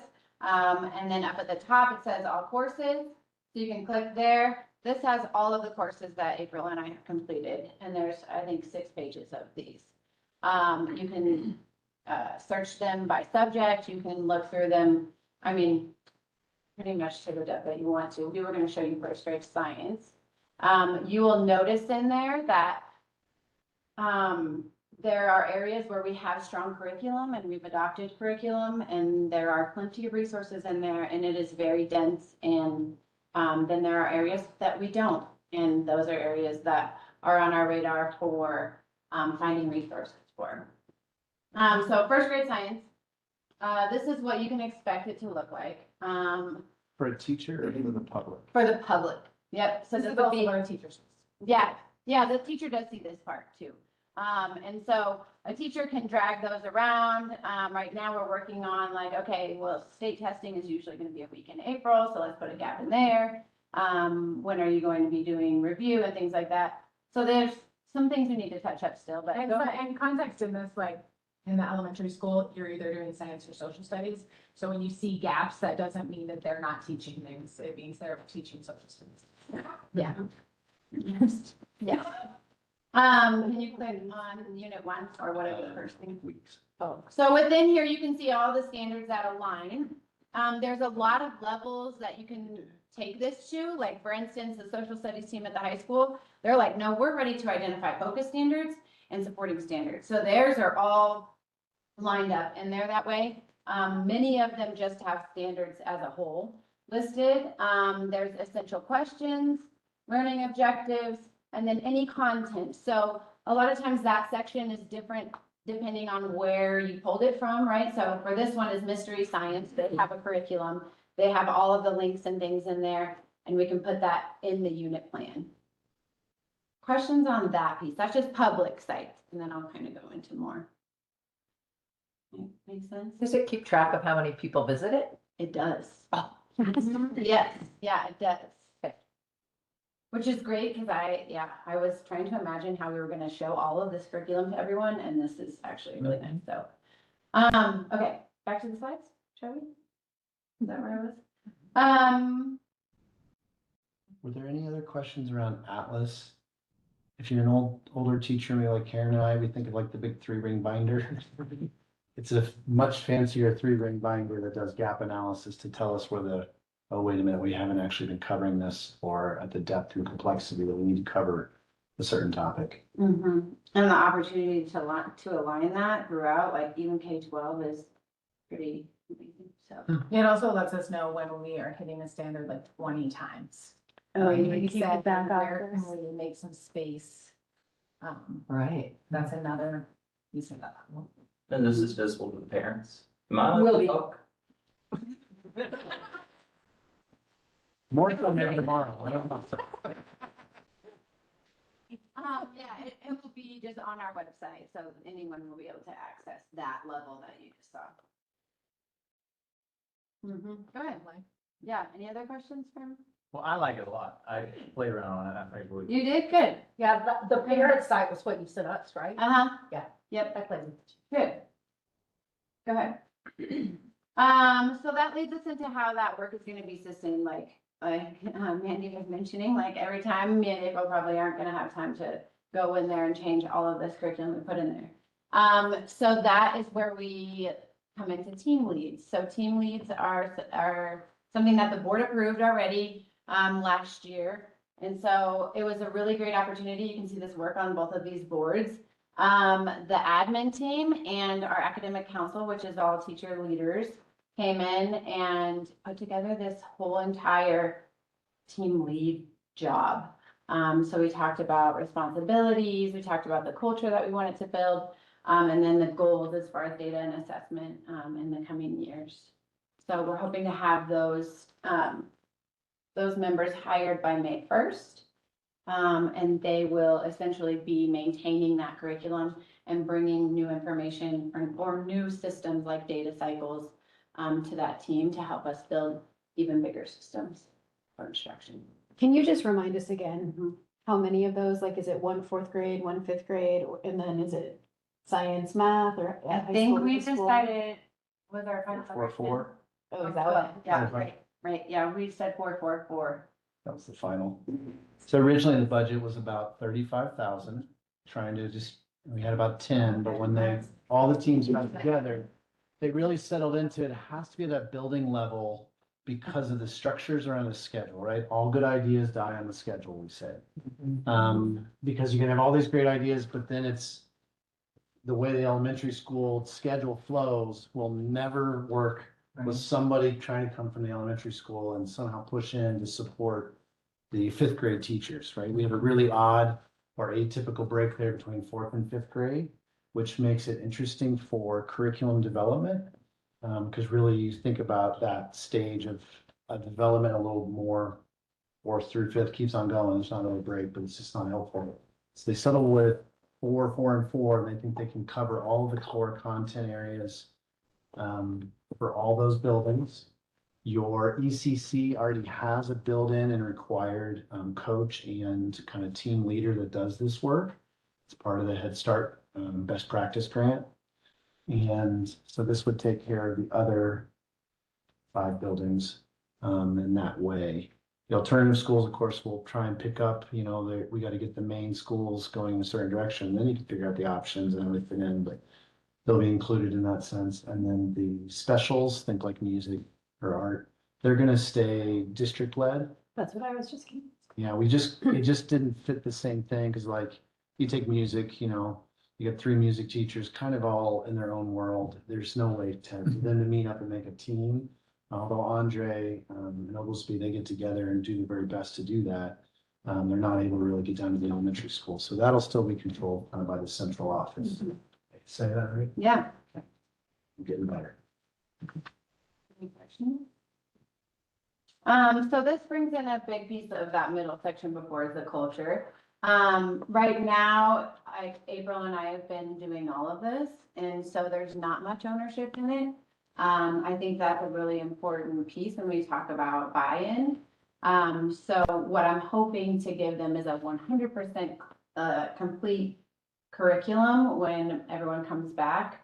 And that will be maintained and run and driven by our team leads. And so which is basically their colleagues, right? So they, like in a vertical team of science, there's going to be one team lead, and that team lead is going to be facilitating those meetings, checking in on data cycles, and kind of doing that professional development piece of the vertical team meeting. Any questions on that?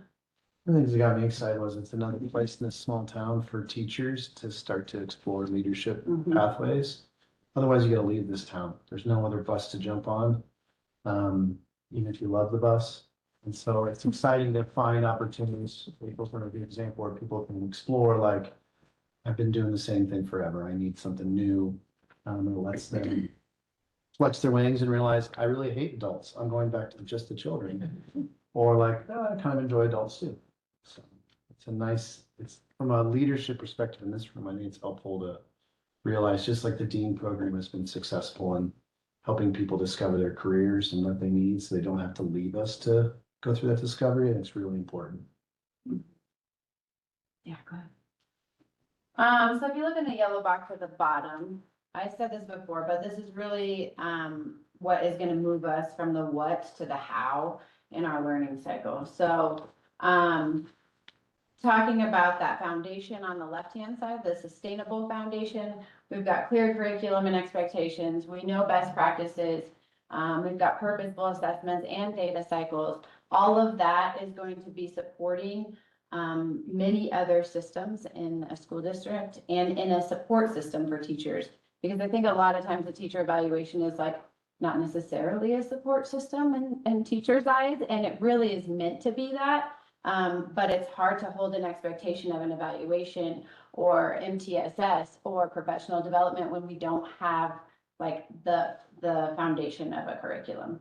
So that's kind of what that's supposed to look like there. Like I said, 100% by July 1st. That will be our next deadline that we're trying to get to. We've had many accomplishments, like I've mentioned before in other board meetings, and in my reports. We've got the Atlas platform is live now, which was like a big thing for April and I. We were a little nervous about that. And we have spaces where we're like, that's not good enough. And so we're obviously adding things in, and that continues to build with our teachers too. And some teachers are getting really involved in like adding all kinds of things and lesson plans and things. I'm like, oh my gosh. And they love it to be like a tool or a platform. One thing Paul Frostman was talking about was that when you are in an international school, you have a lot of teachers leave after 2 or 3 years. But when you have a platform that houses all of this stuff, I mean, you can see all of the assessments that were given in the last 5 years. Every teacher has uploaded all of their materials. So you're never coming in as a new teacher and saying, what do I teach? You can honestly focus on the how, which we know makes better teachers. Anything else you want to say? Okay, we're almost done, right? We are. Math curriculum. So we had math curriculum. We had the best. I mean, I'm biased, but Emily was in it too. It was the best process, and I got to know everybody really, really well. And I love math because that's my background. So it was honestly a match made in heaven for this year because I got to do math and my new job. So in August, I took teacher feedback around like, what do you guys want? What do you need? Where are you at? And then we developed a rubric together. I stole some stuff from my old job and things I've done like this before, and then included their 4 non-negotiables, which you'll see on the right. And then we did a publisher review. We took 8 different curriculums. We pulled their CDE reviews. We pulled their ed report reviews. And we compiled them all and kind of put them into the rubric. And then we had them look into lessons from each of those curriculums. And they were like, yes, no, yes, no. And then we would come back at vertical teams and they'd be like, I tried this one and it was crazy. And I tried this one and I loved it.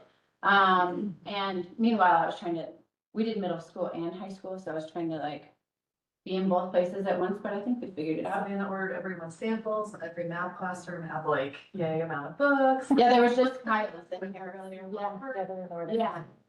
Yeah. We did, every time I turned around, the middle school teachers were like, seriously, more samples? I'm like, all right. So then on the 23rd of January, I scheduled vendor meetings for them. So basically that was each vendor calling in on a Zoom call and all of the math teachers sitting there and listening to their spiel, kind of salesy and outside of what most teachers are used to, but it was good for them to hear, like, from the curriculum developers, this is why we did this, and this is where we're at, and this is our intent for this curriculum. The 26th, we all got in here upstairs, and went through all of it, went through a rubric, went through, part of a protocol that Scott McFarland made for us, to kind of narrow it down. And we came to the agreement that we all would like to adopt it. Illustrative math is what I call it, because it's actually called illustrative, which we decided we don't like that word. So can you click into the Atlas Teacher View? So this is what the teachers will see in here. This is not complete yet because this was like last week and I just tried to put it in here. Unit 1, you're just gonna see the difference between a curriculum that's adopted and a curriculum that is makeshifted together that a teacher's trying to just get by with what they have. So right here, I mean, there's endless possibilities for how this can look, and that's something the team and I have to sit down and say, hey, so on our unit plan, what do we want this to be? Do we want to include all the attachments that I've put in there? Do we want to include all of the learning targets per lesson? What's most important in your eyes if you're a new teacher coming in here and looking at this, or if you're trying to remind yourself after a long summer what you're supposed to teach? What does it look like? So you can see there's just endless amounts of information. This company is really great. They even have like this block schedule guidance. And so our teachers really liked that at the high school because it can give them a pacing guide that is like 150 days. And that doesn't happen because we have a short school year here. And so that was exciting. Anything else you want to share about the curriculum itself, Emily? Or? I don't think so. I mean, everyone was excited. It was awesome to have a unanimous decision, and the curriculum that's been used has been around for a long time. And so we missed our past adoption day, so it was due. And I think if you put that curriculum in Atlas, there were definitely some gaps with the curriculum that we were using previously. Oh, yeah. Yep. There was quite a few gaps because it was a curriculum that came out 6 years before the last standards. And so talking about that cycle of when things need to be updated, this curriculum that we just adopted actually predicted what the new standards would be. So it is all aligned to the new standards. And that was where there were the biggest growth gaps, right? It was middle school math across the board. And IM math has, I almost said that word that we agreed not to say. It has really, really good data from 7th and 8th grade math. Like that is their big, proud point there. That's an open source that will continue to update. Standards change. Yes, so it's not like you're buying into something that will not ever be updated. Yeah, it'll evolve. If they change the standards, we'll be able to access things online that have been updated. yeah, so now it's this open resource. Have you guys heard of this? Open resource curriculum. It's great. And also most of them are consumables, meaning the kids all have a workbook. So that's where the money piece comes in. But it is constantly updated. And so anytime something changes or anytime there's a mistake or anything, you're not stuck with these books that you bought for 10 years. They update every single year. So the standards and things will all be updated as well. Okay, yeah, click. So this is the online platform of our dream curriculum. It has all of the units. This would be like for Math 1. And so you would have all of your units within here. It comes with like family videos that you can post to your Canvas or whatever it might be for parents, because they found that the big thing with parents and math these days, as people know, is that they're like, I wasn't taught math like this. I don't know what I'm doing. And so there's actual videos for that. This is a platform online that shares, it's like has a progress monitoring piece to it so that teachers can assign things, and it might be like a 2-second exit ticket. And so when I'm thinking data cycles moving forward and being informed on what my kids know, This is something where a teacher can quickly give them a 2-question check-in and then have the data on that for the very next day that they're instructing and be able to adjust their instruction and form group, like specific groups or whatever it may be that class needs. So that is really nice, and I think that's something our teachers were looking for too. I mean, it has endless types of resources. It also has an online learning platform so that if a kid is doing their homework at home or whatever, they can get feedback. It's like an interactive homework. It's not just like, hey, do your homework at home, but when you type in answers or things like that, it gives you feedback on what you're doing wrong, which I think is also really nice. But Samantha, in the classroom, it's not online. No, I wouldn't, no, we didn't take it that way, that was even suggested by the Okay. curriculum writers. It was more as like a homework piece or a data piece for instruction, to inform instruction, not for instruction. And then this is where we're switching now to math 1, 2, 3 instead of algebra 1, algebra 2. Yes. I mean, I asked my girls about that and they were like, oh, that'd be so much better because it gets so boring to just be in geometry for a whole year. And I think looking at their scores on PSATs and stuff, you see those gaps of like, oh, you took geometry 2 years ago and that was where you scored the lowest.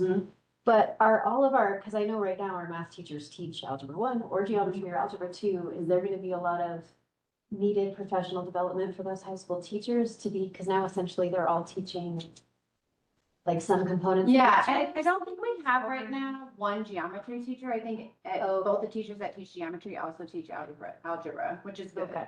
But we definitely do need professional development. That's something that we looked into when we are, like, it's in the quotes that we have. The thing about this too is that, I mean, I think our teachers are all capable of doing the geometry algebra switch, but I also think it doesn't require it to be someone's strong suit because it has both. So I think that is really good.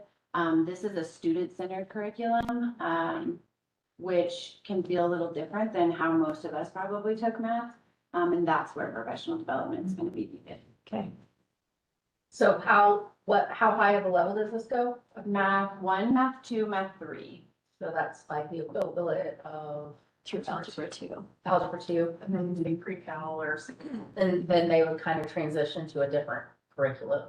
And that's Well, then pretty they transition to CMC. Yeah. And that's just a guaranteed transferable credit, so the syllabus is preset across the state Okay. at those tiers. Should mention that we're gonna be offering math 1 in middle school. Yes. We're going to be offering math 1 at the middle school at both Crest and SMS. And we have some work to do there too, where we can look at, okay, here's the 8th grade standards, here's the math 1 standards, and where are kids not aligning, and where, if a kid wants to move into math 2 as a freshman from 8th grade math, we need to be able to tell them what they're missing so that they can, move ahead. But ultimately, the high school team had decided that with the integrated math, it's going to provide kids more opportunities because it's cyclical and it goes all the way through. Their foundations of algebra and geometry become stronger. And so you can look at taking the top kids in math 2 and taking them and putting them right into pre-calc instead of going to math 3. And there's some other movement options that just provide a little more freedom because as I understand right now, the high school has a hard time when kids want to, like if they start in algebra 1, there's no way for them to get to calculus. And so right now they're doubling up and doing some funky things that we know aren't always best for learning to help them get to where they want to be. So And then, this provides that. Savannah, do we have solutions? Because what I found with kids who did algebra 1 in 8th grade, which is great that we can offer that to more kids because it was limiting for a lot of students, especially with our new schedule, right? They can't, like my kid got like 2 in 1 year, right? But then they hit something at the end of their junior year when they've just finished Calc BC that it's like, will we then have more options? Because if we're pushing more kids into that earlier, which obviously I support, I'm seeing on the other end, and I heard from Cooksey that we don't really have more later. Is that? I think that's true. And I think that's something that we need to talk about as far as like the high school's mission of where they want to get kids in math. Sometimes I feel like kids think it's a race or parents think it's a race, and it's really more about a very strong foundation. And so I think this curriculum is gonna support that vision, but I also think there's a lot of ways that the math standards that are new are going in. For instance, it's like math has always been kind of tracked like 1, 2, 3 pre-calculus. Some kids take statistics, some kids take, financial algebra or whatever it might be. But in the new standards, it's really creating more avenues for kids. And that's hard in a small district when we don't have 17 math teachers. And so that's something that we're talking about, like instead of going from math 1 to math 2 or math 2 and math 3, going from math 1 to math 2 to quantitative math reasoning, and then having an option for data science, and then going into statistics and having different avenues as possibilities in mathematics. And that's something we're not there yet. I don't know how to staff that or how to encourage that yet, but it is a conversation. Yeah, well, that would just be my concern, if kids, if more kids have the opportunity to get there, that then they get to the end of their junior year and they're like. If they are on a calc track, then that's kind of where they end. But right now, that's kind of the only track we have if they're gonna move fast. So providing more avenues, I think would be helpful, but yes, yeah. I would just say it's one more reasons why I am in support of adding another half FTE in the math side to SHS. Until one, we can stabilize that position. There's the first thing, but secondly, until you have that little bit of extra room, I don't know that we're being able to flesh out some of the more options. And, like my kid's taking stats right now, is they're in that space. Thanks. Awesome. So this is like an example of an interactive slide show that is editable and kids can get feedback and look at things. I mean, that's nice for like sports and stuff, right? Because we know we have a huge issue with kids missing class for sports. So if there is a more interactive way for them to make that up, I think that's really helpful too. Yeah, the feedback thing is always a lot with math, because you're like, I could do 20 problems and I do it all wrong. Right. And I learned nothing. But if you have something that gives you feedback, it's very significant. No, just go away from that. Okay. Any questions about the math curriculum? I'll add one more thing. In my 15 years, this will be the first time I've seen the middle school and the high school truly have aligned curriculum all the way through. So to me, that's exciting. And then if we find in 6 years we want to change, it's easier to change the whole system and to have pockets. And we've had a lot of pockets, so I think I'm really proud of the team for coming together and figuring out how to do this. It's a big deal. And they are K-12 curriculum, but many of them are changing to that K-12 model, which is cool. Okay, good. Board policy suggestions. I will have a board policy written up for you next month, is the plan. And there was some things in the current policy that I would update. So I kind of put that in my board report as well that you guys saw. But these were the areas that I saw need. And based on what we went through, and I can gather feedback too, if that's helpful from the team around what went well and what was improved or maybe some more work. Is there any questions around that? Does she kind of give you 3 columns? Just because if you didn't like that, that would be important to tell us now before we spend time reading. I was super impressed. Yeah. Oh, good. Yeah, that was. Good. I good. thought it was really great. Good. Thank you. Here's the timeline, last slide, right? It is. So here's the timeline for March, April, May, June, July. There's obviously other things that will come in there eventually, but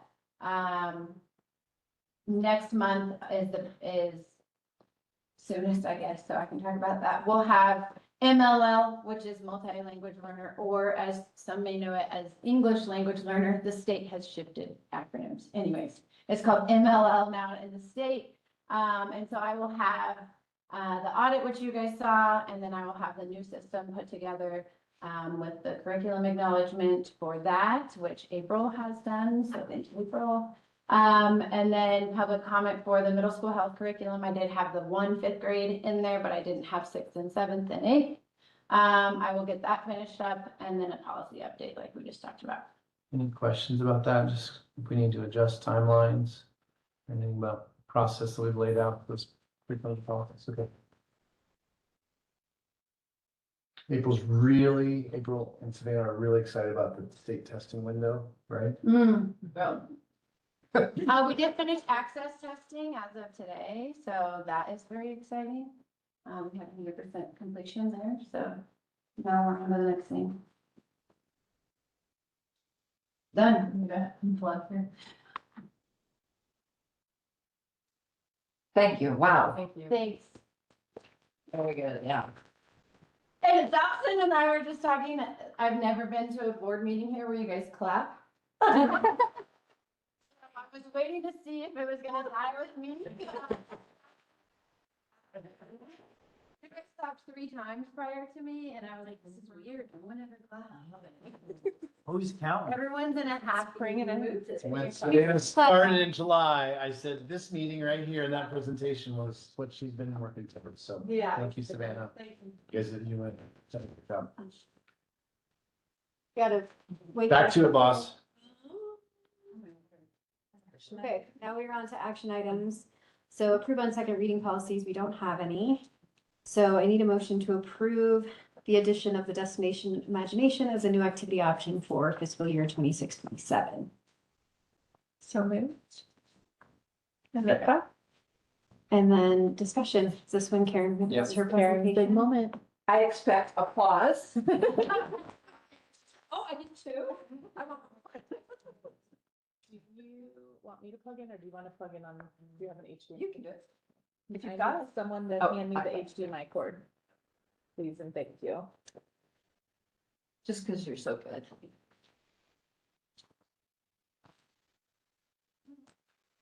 So first I want to introduce Amy Golden here. If you've been in the district much, you know what a powerhouse she is. She's been kind of managing and running Destination Imagination DI, which this may be overkill, but I really want you to understand what we're going to get from this, hopefully.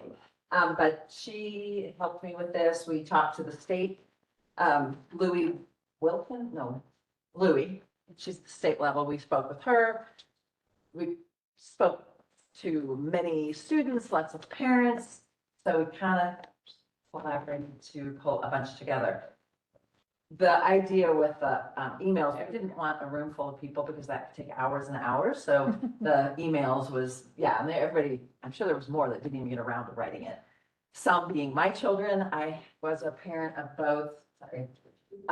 My son and my daughter were in DI. They loved it. They were in it for years. My son only made it to state a few times. And I say that lightly. He was with a group of goofy boys who 3 out of 4 went on to be very successful engineers. And I swear it's because of DI. It really opened that world for them. Wait, Sorry, I'm gonna go, back to that. I'm gonna pull it open in a different way. It'll make my life easier, I think. So anyway, we're all kind of. My other. You went to Glow's with my wife's team. Oh, yeah. Well, not you, you wouldn't, I would, you wouldn't have made it to Glow's, but your son was amazing. I got to go to levels with my kid. It was amazing. Yes, and Globals is like this whole experience networking for kids with people all around the nation and international. Oh, you should get up there. This is your adorable dream. Get my new grandbaby. Okay. Okay, moving on. I didn't have any DI pictures, so I thought you would enjoy seeing this adorable 3-month-old baby. She is really adorable. Yeah, well, that is true, because it is her future, and when she's not here, hopefully she will be, or in a place where there is destination imagination. Okay. I think I'm just listening. So I'm gonna do this kind of quick and simple because most of you do know Oh, about it. wait, there we go. Sorry, I haven't played with this yet. So the benefits, it is student driven. Adults are there with them, team managers, but they're not, they kind of let them fail, which is my favorite part about DI. Failure, in my opinion, is super good. You learn from it, you grow from it. So the adults are trained, hopefully, to let them fail, let them make mistakes, improve. And that's why if you can do it more than 1 year, it's super beneficial. It's that the students work together. I think one of the hardest things, if you tell David, is for these kids to come up with a name. They have to come up with a name for their team. You wouldn't believe how hard that is. But that's like the first lesson because then they have to work together to solve instant challenges. And yeah, so that's the first thing. There's a ton of creativity. There's design and innovation, creative problem solving, storytelling and theater performance, improv and innovation. The SEL part is huge. The resilience piece empathy and respect, leadership, growth and challenge, and of course, losing and learning from that, because we don't always win. And I think a lot of that entitlement and everything that a lot of our culture is going through now is because they got the participation ribbon all those years. So, sense. But there is so much critical thinking. When they analyze and evaluate, they're testing and they're evaluating. This is a 2-semester program, right? So it takes a long time. They do every week, they're doing an instant challenge where they're trying something, they're improving on it. The next week they get another one. Hopefully they learn from the last one. They have to be able to communicate not just with themselves, but when they go to competition, they have to get in front and speak and be articulate. Hope they are enough to get through their challenges. Yeah. Hold on, I don't know what happened. Hopefully you have the rest memorized. But I gotta tell one thing about how important communication, because there's a group of senior boys who still tell the story. Because they had an instant challenge, you have a couple minutes to do this thing, and you're supposed to bring a pencil, so somebody had a team duty to bring a pencil, and they didn't get to go to globals because the kid forgot a pencil. And he got too embarrassed to say anything, and so they didn't write anything down that they needed to, and so they bombed their instant challenge, and all of them still talk about What a the lesson. duty, the team role they have up there, but the communication of the courage to ask, say, hey, I need a pencil. Yeah, well, that's a great story. There is so much team building and teamwork for the conflict resolution. Team management is such a real life skill that everybody needs, especially children. They just need to learn that. Public speaking, work with diverse personalities. Sometimes you're with your friends, but a lot of times you get in with other people and they're a quirky bird and you're a left, you have to learn to get along with people and you learn to respect them because you're working towards the common goal of succeeding. And we'll go back to that. Okay. Compromising and coming to group consensus, team roles and responsibility, and divergent thinking. Oh, so much divergent thinking. It is fun. You get to interact with real people and friends. It's competitive, it's challenging, it's rewarding. And eventually, if you do make it to globals, it's global. If you don't make it to globals, it's still all of these things. If you make it to state, it's the next. So first you start in your own community, then you go to regionals, then you go to state, and then possibly to globals, right? Thank you. This is numbers from Jeremy, who is our interim activity director. This year, this fall, we have 493. What's the other number? Oh, this is what is enrolled now, or in the fall. What is that? BBB basketball? No. Boys basketball. Boys basketball. So those are the numbers this year. This is what the numbers, I think he gave this to me maybe before they started, predicted. So a total of 648. When I sat down with David and Aaron and we tried to come up with a number, what I'm here for is to get a district kind of, what are we calling it? A coach, a manager, activity, a DI manager is what we'll call them. We were trying to think, why do we pay this person? It's not a teacher, it's not an FTE, it's just a coach, so to speak. So we looked at the other sports, and I didn't bring that information, but we looked at sports, how much time these other coaches were putting in. This particular position that we're looking for is working 2 semesters, right? We don't have any data necessarily, which we do have some, and I'll show you that, but this is what the numbers we kind of looked at. I have a feeling, as to Amy, we're like, this is going to start and it's going to explode. There are so many kids already interested, and I think once they see it and hear about it, and I think it's gonna get bigger. So this first year, it's kind of a unknown, but we do have a starting point that I'm going to show you. Ready? Yes. So I kept going back to, we need this position because it's a lot. It's a lot of work. Amy was doing it. How many years did you volunteer training people? And Really just last year mostly, but that's why we had 6 district teams last year, is because I basically acted as a coordinator, trained them, gave them email templates, helped them source materials. Really just last year, and this year I had to step back. because it's a lot. It's a lot, yeah. Yeah, and she's a manager of a team also. So we thought that is necessary. And we do have some music activities. We do have theater. We have a lot of sports. And we've heard from recent, who was that? I guess in the fall, they were saying our volleyball teams, they're overloaded. We don't have enough space or time to have these activities. So we're like, we could add another sport, lacrosse, but what we're thinking is something that doesn't take a field, that still is engaging, is open to those students who aren't necessarily sports kids. Even though my kids were sports kids, they were also DI kids, right? You can do both. So that just, I don't know, I just thought it's like sports and music. It brings awareness to our successful and awesome school district because we're out there showing off or failing, which is okay. It provides another opportunity for students to find enrichment in their lives. It may help older students find a career path. Like I said, those 3 boys, I swear they wouldn't be engineers today if they hadn't been in DI. And it builds real life skills such as problem solving and working with others, which is what sports so does. This I got from the state level. I didn't make it legible, but if you want, I can send you a copy. It's just all state standards. Legible in our packet. This is the technical, all the standards that are met technically. This is scientific, fine arts, improv, engineering, service learning, and early learning. So all of these standards are met through, and more, I'm sure, but those are the state standards that they gave us. So if you want that, I can send it to you guys. So these are the challenges for those of you who don't know, which I should have asked, who wants to even hear this? Well, I was told to do it, okay. There's the 2 semester project, which is your team challenge. You have teams of like 5 to 7 kids or however many, I think 7 is the maximum. And they select one of 7 open-ended challenges and spend months creating a comprehensive solution to present at tournaments in an 8-minute performance, which combines technical skills with artistic impression. They get to choose that and then they create however they want to, but so it's their choice to begin with. Then each week you have this, and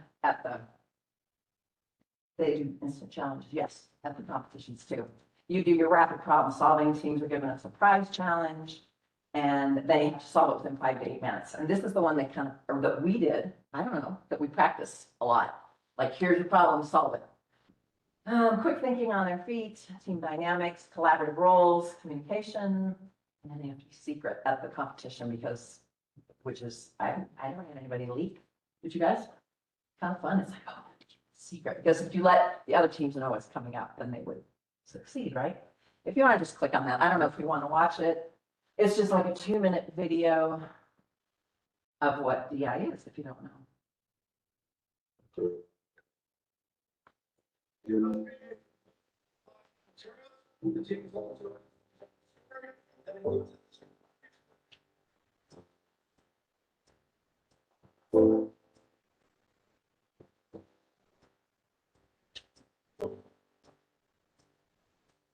PTI is all about expanding what we already know and then taking it, shifting it, moving it, and creating something. Our program empowers kids to be lifelong learners, inventors, explorers. It gives them confidence to take on challenges. And you can tell it's kid made. Like, that's not something that It's a bit and have fun, and at the same time, learning is important. I also want you to look at all the supplies that are being used, nothing big, but. Indulging ignorance is allowed. A lot of it is incredibly empowering. Being able to explore themselves and explore different aspects of their own talents and their interests.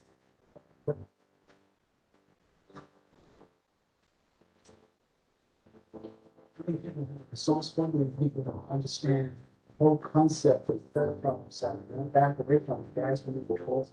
Children need to be able to learn how to work in a team.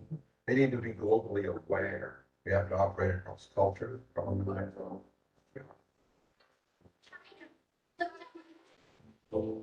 Investment imagination, gaining confidence in your own ideas and your ability to think. And then along with that, you get the chance to work collaboratively with other kids your own age.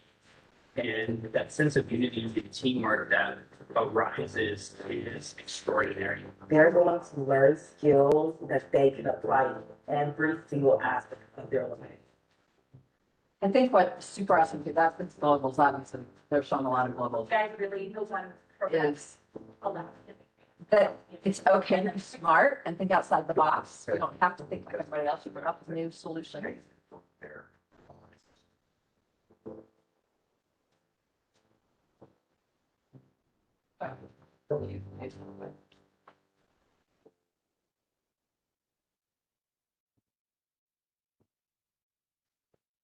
Next one. So what we're looking for, this is what we're asking, or I'm not asking, the DI community is asking, is it's an after-school activity with a stipend for a head coach or manager. We need more activities as some current ones are full or overflowing, something to offer other than sports, theater, and music, although it includes many aspects of those other activities currently being offered. There is competition, recognition, and awards. It can be large or small groups, 2 to 7, and teams can have gender diversity and few to zero. And I could be corrected on this. I didn't know if Corey was going to be here. Are there any Spanish club's about, Spanish, right? Spanish club's about all you mentioned probably. Okay, and is Janelle, did you add anything? No, there used to be choir, but we're doing it all in the schoolroom. Yeah. right. So I think Longfellow especially, this is great for younger students, and it starts as early as kindergarten, maybe. So, and then they can grow into it. At this point, I don't know if there'd be any high school teams, but if they grow into it, they could do that. Karen, could there be an opportunity, or would there be an opportunity for like the mentors to come from the high school? I don't know, like when my kid did it, there were 2 Oh, I high think school, that- including Amelie was one of his mentors. Mhm. And because that could, I think that'd be awesome. I even asked my son, would you want to be a manager? He's like, I don't know how much time it would take. So I think anybody, any kids who are still in town, did you do DI at all when you were here? that could be a nice. No, I way to didn't, Richie, play but it. no. None of kids who grew up here. Okay. But just to get more kids. Oh, I think that'd be great. So here's what we're asking, and this is, Amy threw in most of her ideas and I threw in a few, but, and I'm sure there's more, but the manager would get all the parent information or meet with parents in sessions and just do everything with parents. You want to add, and you just jump in anytime. They oversee DI at all school levels. They provide team manager sessions to discuss any problems, cover details, answer questions, just kind of be a person to go to. Planning weekly instant challenges. They give you some, but it'd be really nice if the managers said, here's your instant challenge, here's the materials. If you have any questions, and then go. I think any new manager would appreciate that. Finding an appraiser, volunteers for regionals in Pueblo, which we'll talk about next. Planning weekly instant challenges, helping source materials, and challenges, sending template emails to parents so they can edit and then send on to their teams, help find and train team managers, help find members to form teams. So say you have a team of 4 and there's this one little girl who wants to be on a team, she doesn't know anybody, maybe this person would help find the best match or just help with the little members too. Act as a resource when questions arise, find money. So that would include fundraising maybe, run adult background checks, establish safety guidelines, and help find meeting locations. Next, and I'm just ripping through this, so if you have any, I hate when you just read it, but this was the numbers last year in Longfellow. This was when Amy was helping. It was pretty big. And then this year, we only have 1 team at Longfellow and a team of 6 at Salida School Crest. So for next year, we're hoping there'll be a lot of interest. You saw from the letters, there is a lot of interest out there, especially at the elementary and middle school levels. So how does this work with Montessori then? Is it just as if all of our other sports where they just can participate or? And extracurriculars, so anyone who lives in our community in the tax-paying district could access it. And then would there be some ability to ensure that Montessori families contribute team managers maybe? Yes, I think that's kind of, if we run out of managers and your child wants to be in Destination Imagination, you say, great, can you be a manager or can you find us a manager? I mean. So with their 4 teams, was it currently managed by parents from Montessori? Historically, they have 2 coaches that pretty consistently come back year to year. Last year, I think they had, I don't think they have 4 teams this year. I think maybe they have 1 or 2 this year. I'm not exactly sure. Last year, they did have 4. But I'm sure the one that's very consistent would be someone who could help. Okay. And to Mandy's point, the problem comes, this is, the manager, the head manager, head coach, that would be a paid position. Everybody else is volunteer. So that's where it gets kind of hard and tricky. But so many, I think there's a lot of interest in parents participating. Is this gonna be like any other club slash sport and fall under the rules of the school, like football, like soccer, like volleyball, like, Yes. I mean, so they're gonna have to go background checks and follow that new coach's handbook that all we're the going to policies be and approving. procedures. Communication people. standards, and Yeah. upgrading those, we've been working on, yes, yes, and yes. Okay. Eligibility, kind of questions, it's not CHASA. but Right. Those things would still apply, just like they do to drama students at a high school.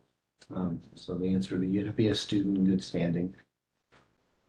And how do we police that? Derail something in the last moments. Yeah, It'd be interesting. I know. With this, Oh. that for homeschooling groups? They can, I mean, they. Yes, I need a question. There's at least one team right now. Is there two this year? I just know it's one. Are they technically? Yeah, yep. So, but the answer is yeah, I think you can easily tap in, which creates those bridges to our community. Yeah, and they come to competitions and you can connect that way.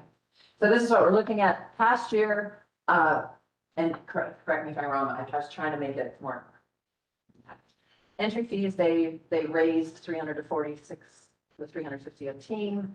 They had no supply budget, even though they spent money. Each team spent about 100, but they weren't getting any money in. And the team managers are volunteer. And that, there wasn't necessarily two at that time, but we would require two now if this is a deal. The regional, state, and global entry fees, our 32J Salida donated 5,500. That went to maybe some of these entry fees and some of global.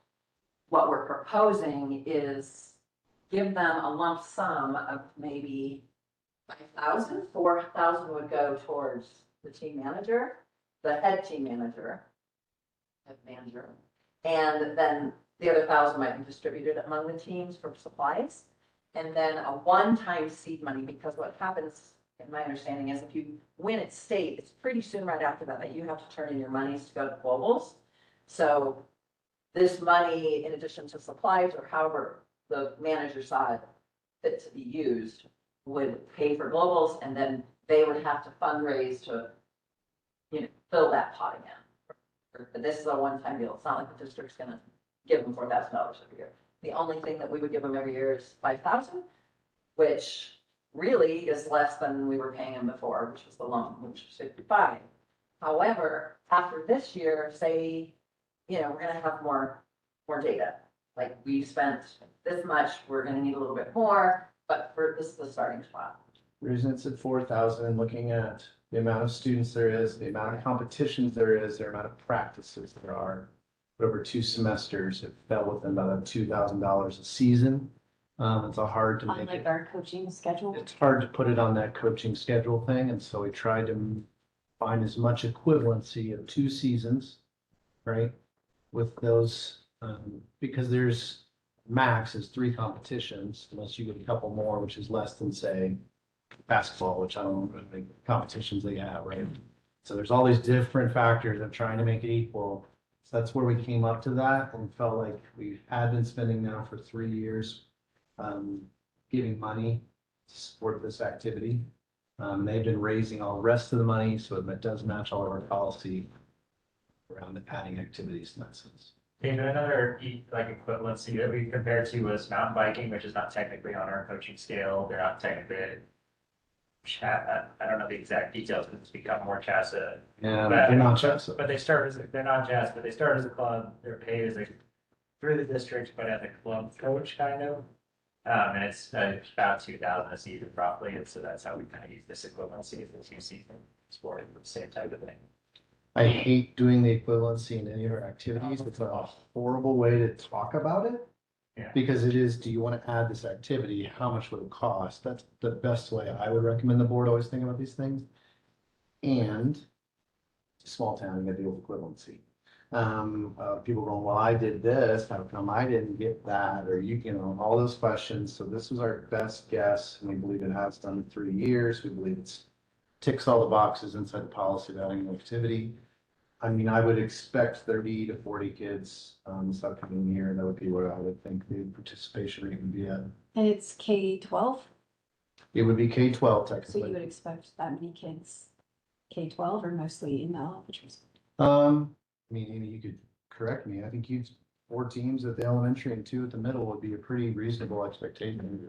Last year there were 6.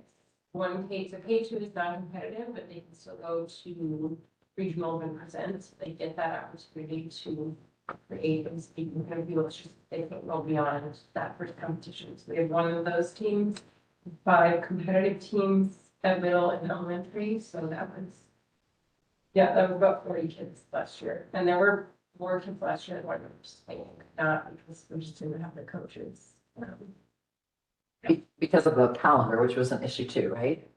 That was A little this bit. year. Oh, that's this year, which you'll come to. Any other questions about the name? So we're not, they wouldn't get charged like the participation fee that the athletes get charged. Oh. No one's asked that question. That's a good I'd have to go think through that. No one's asked that question. Currently, as a non-district, like when you have a team of 6 or 7, that 340 to 360 has just been split. Amongst the 6 or 7, it works out to like $60 a kid. And we offered like if the Zoom fee, we'll find a way to like stomach it for you, and that has worked. So it would actually be cheaper if we did charge them on our elementary, middle school scale than what they've been paying. I think in this first year, this is the kind of questions we'd be looking for this coach to resolve those with the new activities manager. Because that's a good one I haven't thought about. I mean, you could solve it both ways. Well, and the other piece is, like, it is timing wise, we're trying to completely overhaul how we do activities budgeting in general, and so I think in the next year we'll have a lot more data to figure out how to actually do this well. But that's a good question. Yeah, Any but- other kind of questions like that? I mean, Details? do you think it's gonna be hard to find all these volunteer coaches if we have more structure and can expand the program? You think you'll be able to get? I think there's enough interest. And if parents want their students in it. I mean, that's why all of our. And the other person in the room doesn't have to be another, right? It can be a mentor, a high school. Yeah. I think that could be a great aspect of the program. I think the hardest struggle would be by joining the district, you pick up the biggest burden that's gonna be is to pick up that 2 adult policy, Right. right? So there's not an adult frequently in a DI, like I know when my family's coached, there's frequent times when there's 1 adult with the kids and it have to be a non-negotiable 2 adults with kids at all times. That's gonna be a burden on the programming because that's a, non-negotiable instead. Right, yeah, it's a. Yeah, no, I mean, they have to follow our policies that we've worked really hard to get in place over the last couple of years, so. Yep. So with that all being said, we also were approached by this Louie, by the state Destination Imagination, and she said, you know what? You guys are a hotspot right now. And we would love for you to become a separate district. On one side, you'll see the current boundaries. And on the other side, you'll see where it says Central Colorado, or what's it called? West Central, this little red section, that would be us. And Salida would be the hosts or the, right? So that opens up so many opportunities. It opens up fundraising for our DI team. We can, instead of paying to go to Pueblo and do it at Pueblo University, we collect some funds if we have it at our school building. These are all unknowns at this point. If we have it in our school buildings, we collect, money from the communities coming in. Right now, it's really hard for Gunnison, Alamosa. Where else did you say? Phoebe. Toledo currently goes to Pueblo, which is currently where Salida goes to. Yeah. Yeah, so there aren't a lot of teams in those areas because it's such a hassle to get, Pueblo's a long way and they have to stay overnight and it's costly. So if we were to become this district here, I think it would open up a lot of opportunities for other communities to increase their destination imagination teams. It would be lower cost for us. It would create a lot of exposure to our community and our school district. So this is something else we're talking about. You would need a volunteer district manager. We do have people interested in that. No problem. I got, like 4 right now. And so they could be co-managers or whatever. So that's kind of on the table also. I don't know if it's not part of the consent agenda, but this is something that we need to start considering. What else? That's what Louis said, Salida's a hot spot and would make a great central Colorado region. I'm just like, that's interesting. So, I think that's the last slide. That's it. Our pictures of Indy? I mean, I could go back to the start. Anyway. Did you have any other questions? I mean, it's pretty. I don't know how we would open up, well, let's just move forward to the consent. So, can I just get clarification on what exactly we're voting on? Yeah. So you'd be adding a new activity officially. Mhm. That means I could then post a head coach position, I'm gonna call it. Okay. And it would allow then Aaron to put into the budget. This would be for next fiscal year, or for next academic calendar year, not for this year. What's happening right now is what's happening, and that's how it would go. But it would allow the community to start to go for it, right? You would take $5,000, $1,000 goes into the supply, and then 2 seasons of $2,000 or $4,000 for the coach. So $5,000, which is about equivalent to what we've been investing. So if you said vote yes, that would do that. And you'd be also saying yes to giving another $4,000 on top of that of one-time dollars to start their fundraising account. Because almost all of our activities have a coaching cost. We'll call it supplies cost, whether you're buying soccer balls or pipe cleaners.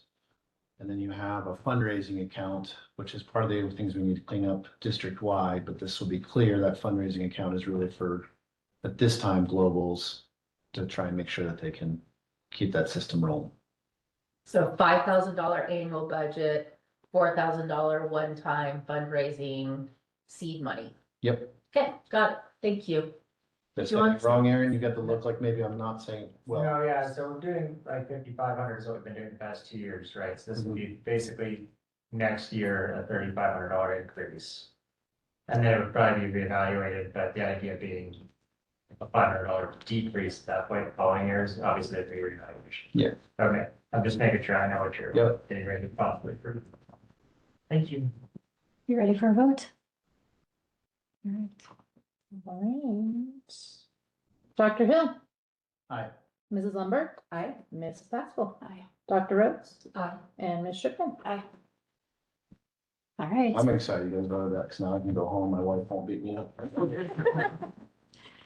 All right, now we are to our last thing, right? Yep. Yeah. So I need a motion to appoint a new at-large director of the school board. Everybody's been waiting.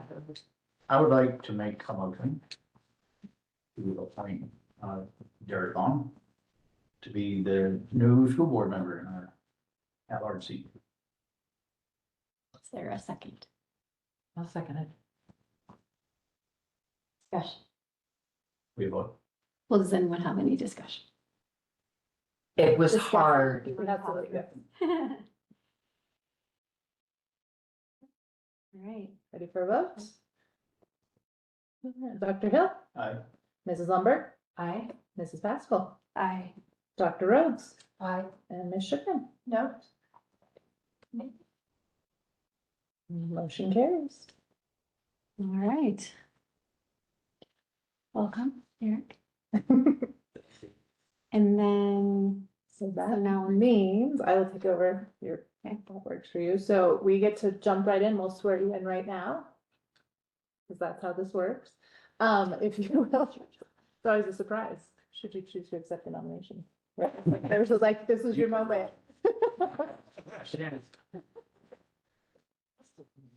All right. I'm gonna have you stand. We'll get real fancy here. And acting as my role as a notary for the state of Colorado, have you raise your right hand. Repeat after me. I, Derek Vaughn, I, Derek Vaughn, do solemnly swear do solemnly swear that I will faithfully perform the duties of the office that I will faithfully perform the duties of the office of school director of school director as required by law as required by law, and will support the Constitution of the United States, and will support the Constitution of the United States, the Constitution of the state of Colorado, the Constitution of the State of Colorado, and the laws made pursuant thereto. and the laws made pursuant thereto. Awesome. Okay. I'm gonna put everything on pause here with quick paperwork to do, and we'll get back to our final committee That makes reports. sense. Okay. We're on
So I got down to the final piece, board communications and committee reports.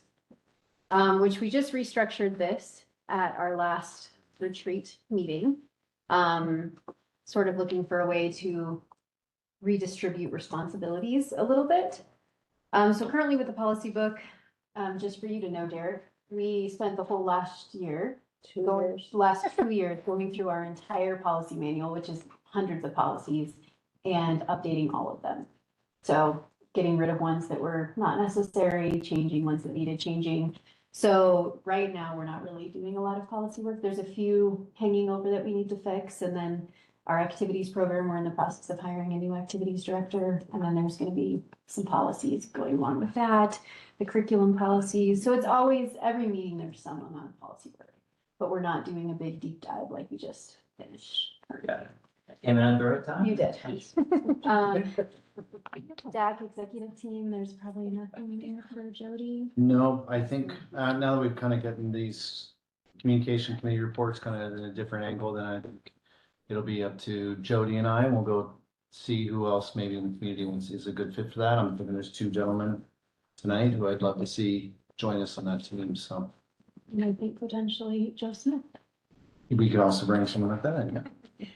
Okay, so finance, is there big budget next month? There's probably not a lot to discuss right now. Yeah, there's nothing to discuss, but I do want to say, Ben, I sent you the financial, like the last year's monitoring doc from the strategic financial plan. I don't know about, since we just did this new thing, I didn't know how to do it. So I kind of sent it to you, and since you're on the finance committee, we can meet, talk about it, then send it to everybody. I didn't know how you wanted to do that. So that's how I opted to do it this way. Did you get this email? I did, and I even printed it. Okay. So we can discuss, yeah, we'll have to continue to figure out how to do it all, but that's the way we data doc would be best, probably to do it this way. And I'll just, jump to Derek, I think that might be committee with your, obviously it's your daytime job with dollars. And since something you join the 2 of them or something else, that might be, if they're kind of going over what these subcommittees might be. It might be like, just tonight, I think just listening and thinking and talking to Jody about where you think you could best fit in. But you might take a month or 2 just to start reading stuff. But I just, that might be another group that you join and try and figure out who else in our community we need to make sure we get vetted. Okay. Our plans with. All right, facilities. Karen, you have a big update for us? No. I mean, we haven't. No, I can tell you where we're sitting. I did the same thing. I sent something to Karen. She's reviewing. So next month you should have that monitoring report. We'll call it for the finance plan. That's what you were talking about. I just made one for the facility plan. Strategic plan. Yeah, the strategic plan review. That's kind of on our more monitoring doc now. So we need to meet. I can update you. We are trying to finalize closing for Spartan Heights. I should also- State? Trying to finalize that. Okay. That team is not responding at the moment. And so we are reaching out, trying to get some engagement. But I think we'll get that done by the end of February. It is set to be done before the next board meeting. And so that might be that Aaron has to put in there, where do you put that money? You might have to do a resolution or something. I think it may already be done. Yeah, I mean, I have to figure out what the auditor wants us to do, because you did a resolution last year to do all of those assets into Fund 43. But since the new fiscal year, you might just want another one of why we did it that route. So I'm sure we might have to do a second. That's it. We have one person kind of left in Spartan Heights right now. And that person is going to be moving on. So Spartan Heights is empty and ready to move on to the new owner. All of the people who were renting from us have found other locations to stay, and so it's ready, everything's set, everything's ready to go.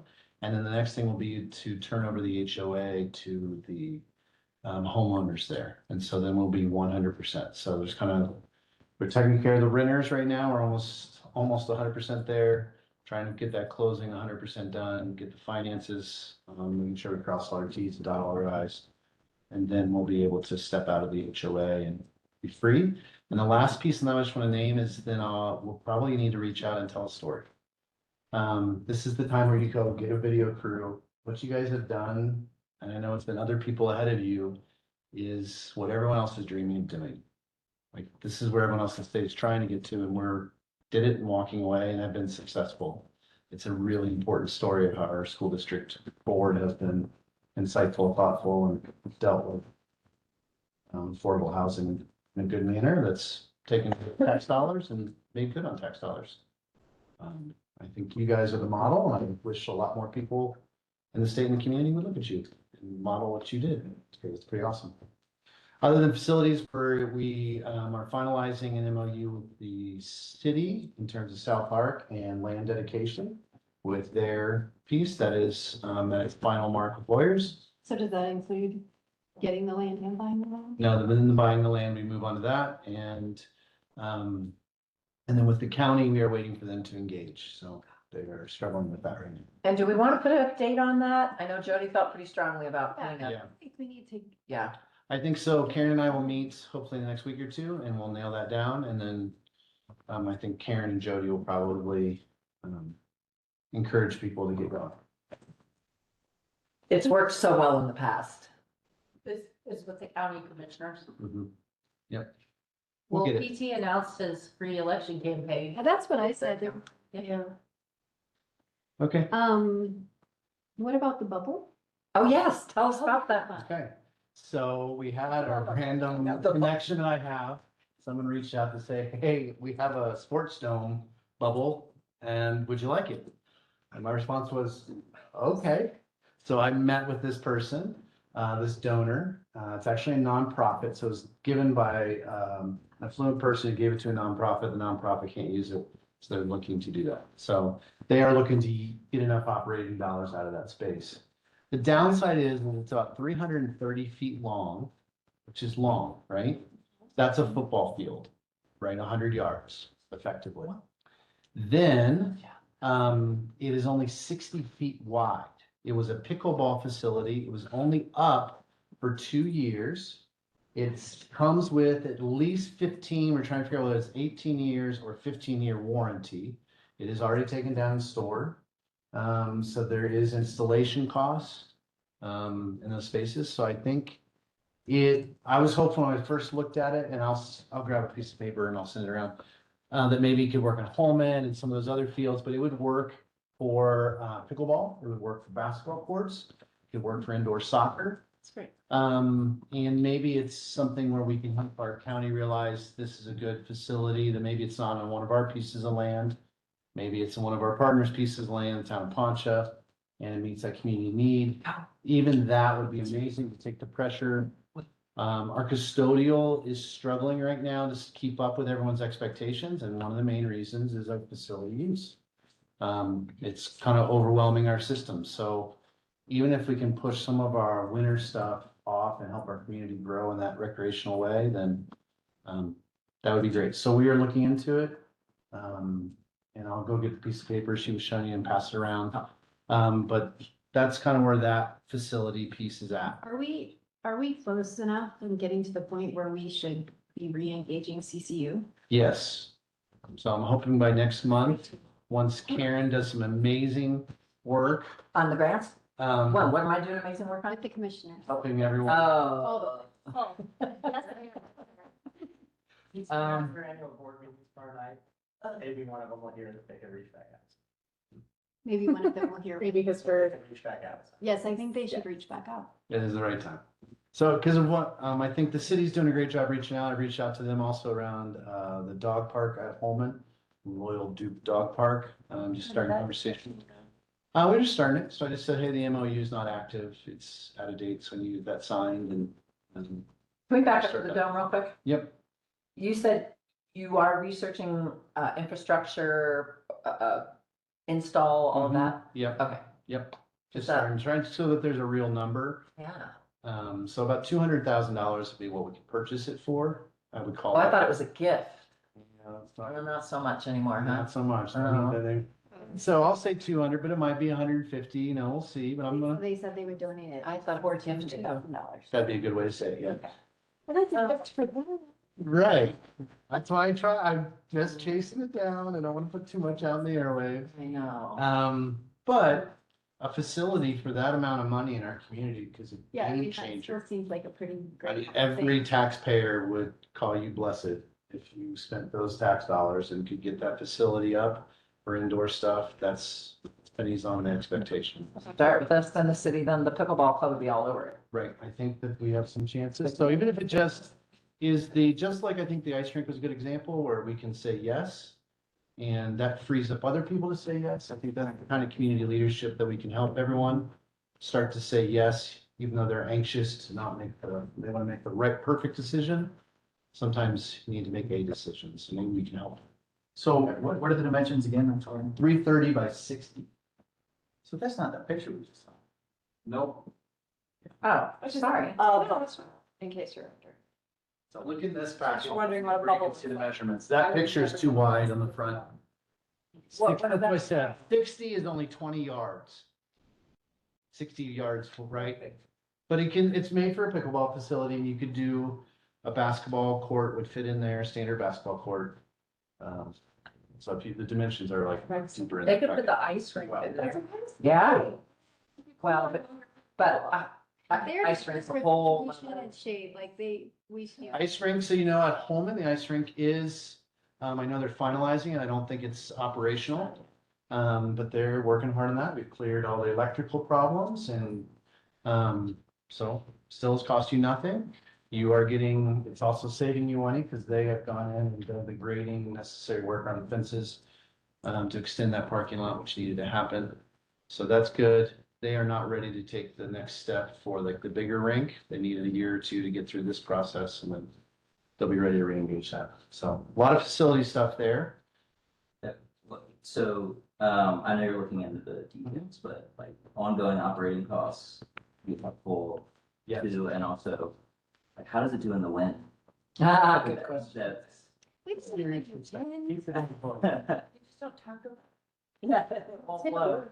So I'll let you look through that. Some of the installation running costs are in there. Got it. As my first thing, and so I'm there, the individual is getting me connected to kind of the installer will say, I think it's my next call. So we're starting to do our due diligence and see. But again, if nothing else, we just facilitate another facility. You do that. All right. So that's a big stuff. So there's a lot going on, but I'm hoping by next month I have even more exciting news. Foundation. All right, communications. Oh, should I go? I think we need to have a little meeting and reevaluate what capacity is and what the best and most effective options are with the team we have and the Yeah. time we have. And the Okay. energy we have. I appreciate that. Like, do you need more people on the team? I would love to sit down and have a chat and figure that Discussion. Okay. What's the team? I missed that. the team and the people who do the work. And so that's something we need to discuss. The difference between you and Kim. Some of us have a lot of time, some of us have less time. Decide how to make that come together. That's for Yes. other things. And Derek, originally when I set this up, I kind of had a line here. This might be a committee working in communications, just so you get to learn a lot of the district. Mhm. And you can also work with Jen, who knows she's been doing it for a while, so it might be a committee to join, and we might need more man hours. Maybe from some of us. Take some things off some people's plates, if appropriate. Like tracking down legislation. All right. Technology. We haven't started that yet. This just came up. I was like, technology, that's a committee. I didn't think you'd have a big update. No, but I will say I was able to get a little bit further into it. I think I'm ambitious. I'm hoping next month I have a draft that I can get to Jen, and then in April, there's a draft that all of us could kind of look at and start to vet with staff and tear it apart and say, that was a really dumb idea. And so this is. Who wrote that down? And that's a great idea. Who wrote that down?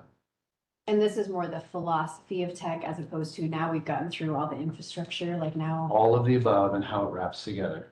And maybe, Derek, I don't know which committee you'll end up being on, but that might be a good one for you as well with that area of interest. Just join all the committees. Wait, did you catch that? That we just kind of signed you up for all of them? I've heard 3 so far. Just throwing it out there. That's good for CPA. Yeah. All right. Options. Wellness and SEL. I mean, I actually the health curriculum was linked in your report, right? Yeah. Okay, I pulled it It's up only on, fifth grade that's in there. okay, I pulled it up on my phone and then I was like, I can't read this on my phone. And then I went back to my computer and couldn't find it in the board packet. And I just realized like a little while ago that it was. I can show you. I can find it again. Did you read, I did read it. What'd you think, Doc? Did, uh-huh, I thought it was great, good. I mean, looking through Dan's materials, he did a really good job. Nice. Yeah. So next month, Dan should come and we'll have him present. Yeah, that'd be good. And then it will be posted, just so you know, for public comment, right? Those kind of spicier curriculums, so that if parents want to. The survey's already built, the data collection. So that'll be ready for you guys over the next month. I'm sure Spain will get it to you, but we'll have it out there for community input. So then it could be approved in April unless the community blows up and says there's something there, then we'll have to slow down and go, what was it that got everyone so riled up? I mean, there was nothing in fifth grade, I feel like the community's gonna get upset, Well, but it was fifth grade. And then but the units kind of just progress, so like you have nutrition and then bullying, and it's the same thing all the way through. Well, in the high school curriculum got zero feedback. It sat there, zero feedback, nobody discussed it, nobody. So, Yeah, I expect similar, just like always, as a good board, if you ask for input, you normally get silence. Right? If you don't let people talk, then you can get a noise. So I think I would expect silence or very low feedback, not a lot, but we gotta check and make sure and do our check of the community, make sure we're in touch with them. Yep. The bad. Lifesavers. Okay, and then activities. And I did start the wellness committee. That'll wrap up that SEL. And we are meeting this Friday for 2 more hours. But your nurses, your cooks, your health teachers, PE teachers, those are your key people there. So we'll be digging into that Friday morning. Activities, so we didn't get an update. The activities, there was an interview, the team met. I know that they extended the job to somebody and I know that they're in a conversation. So they're trying to figure that out. It wasn't ready for tonight. But as soon as we know, then we'll put a press release together and, but Jesse's there. The committee was in unanimous in its recommendation. And so. The committee being like Jesse and. Yeah, there was Aaron was on it. I was there. 12 people. Oh, wow. Did a lot of head coaches show up? You interviewed 12 or there was? No, there was 12 of us on the team. 5 or 6 head coaches. Yeah, as well as Jesse, David, Cassie. Evelyn, Cassie. Yeah, Evelyn was there. Booster. Yep, was there. Mandy Jackson was there. So it was a good committee. So everyone got the chance to have a voice in that selection. And everyone was on the same page. It was very unanimous. 12 people on the same page. So I think it was a good process. I think Jesse put a good process together where people had a chance to think and we had good applicants. We had the 2 major finalists were good. Either one of them would have been great for us. So. Okay. We'll let you know as soon as I can say something about And that. then that person will then hire the football coach. Yep, any coaches, yep, that person would go through all this process of any coaches from DI to football. Although our interim, I mean, we don't know who it is, but technically Jeremy is through May. Yep, that's how it is right now. Interim position is through Yeah. May. So would there be any chance of hiring coaches? Like, so if coaches were hired now, it would be done by. Yeah, the coach hiring, whoever's sitting there now will make all the So we're not decisions. like stalling stuff out. No, we were stalling to get this done, just to, not wanting to push too many things or have anybody. Yeah, now we're good. Just have clarification on. Yeah. Give me another week and then we can just start to tick through activities policies and start to look at some stuff deeper. Topics for future meetings. Pretty much have that covered.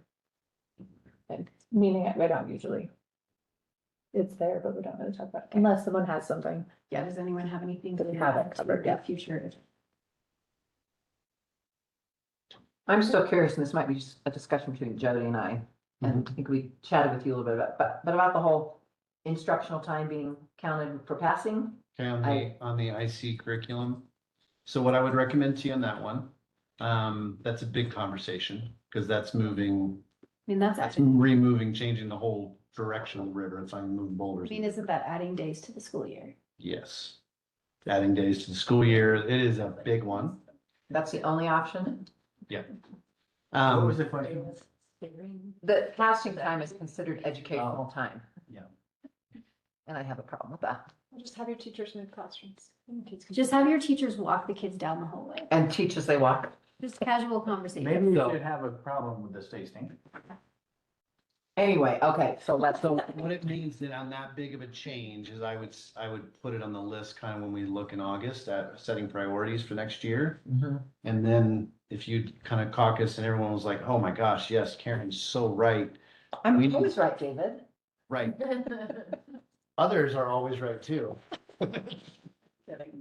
Then, you know, if it really rose up and now the whole board was like, no, let's do this because that's a community. It's a huge deal. Yeah, I mean, there's that theoretical only question around the 5-day school That's the week, 5-day, 4 days. right? Like there. that is, Oh. that's like shut down everything and just have that conversation. And if that's where the board wants to go, then we would just develop a process to do that. Never mind. All right. So next meeting, are we not having like a budget work session next meeting? We will figure that out when we do agenda review. Okay.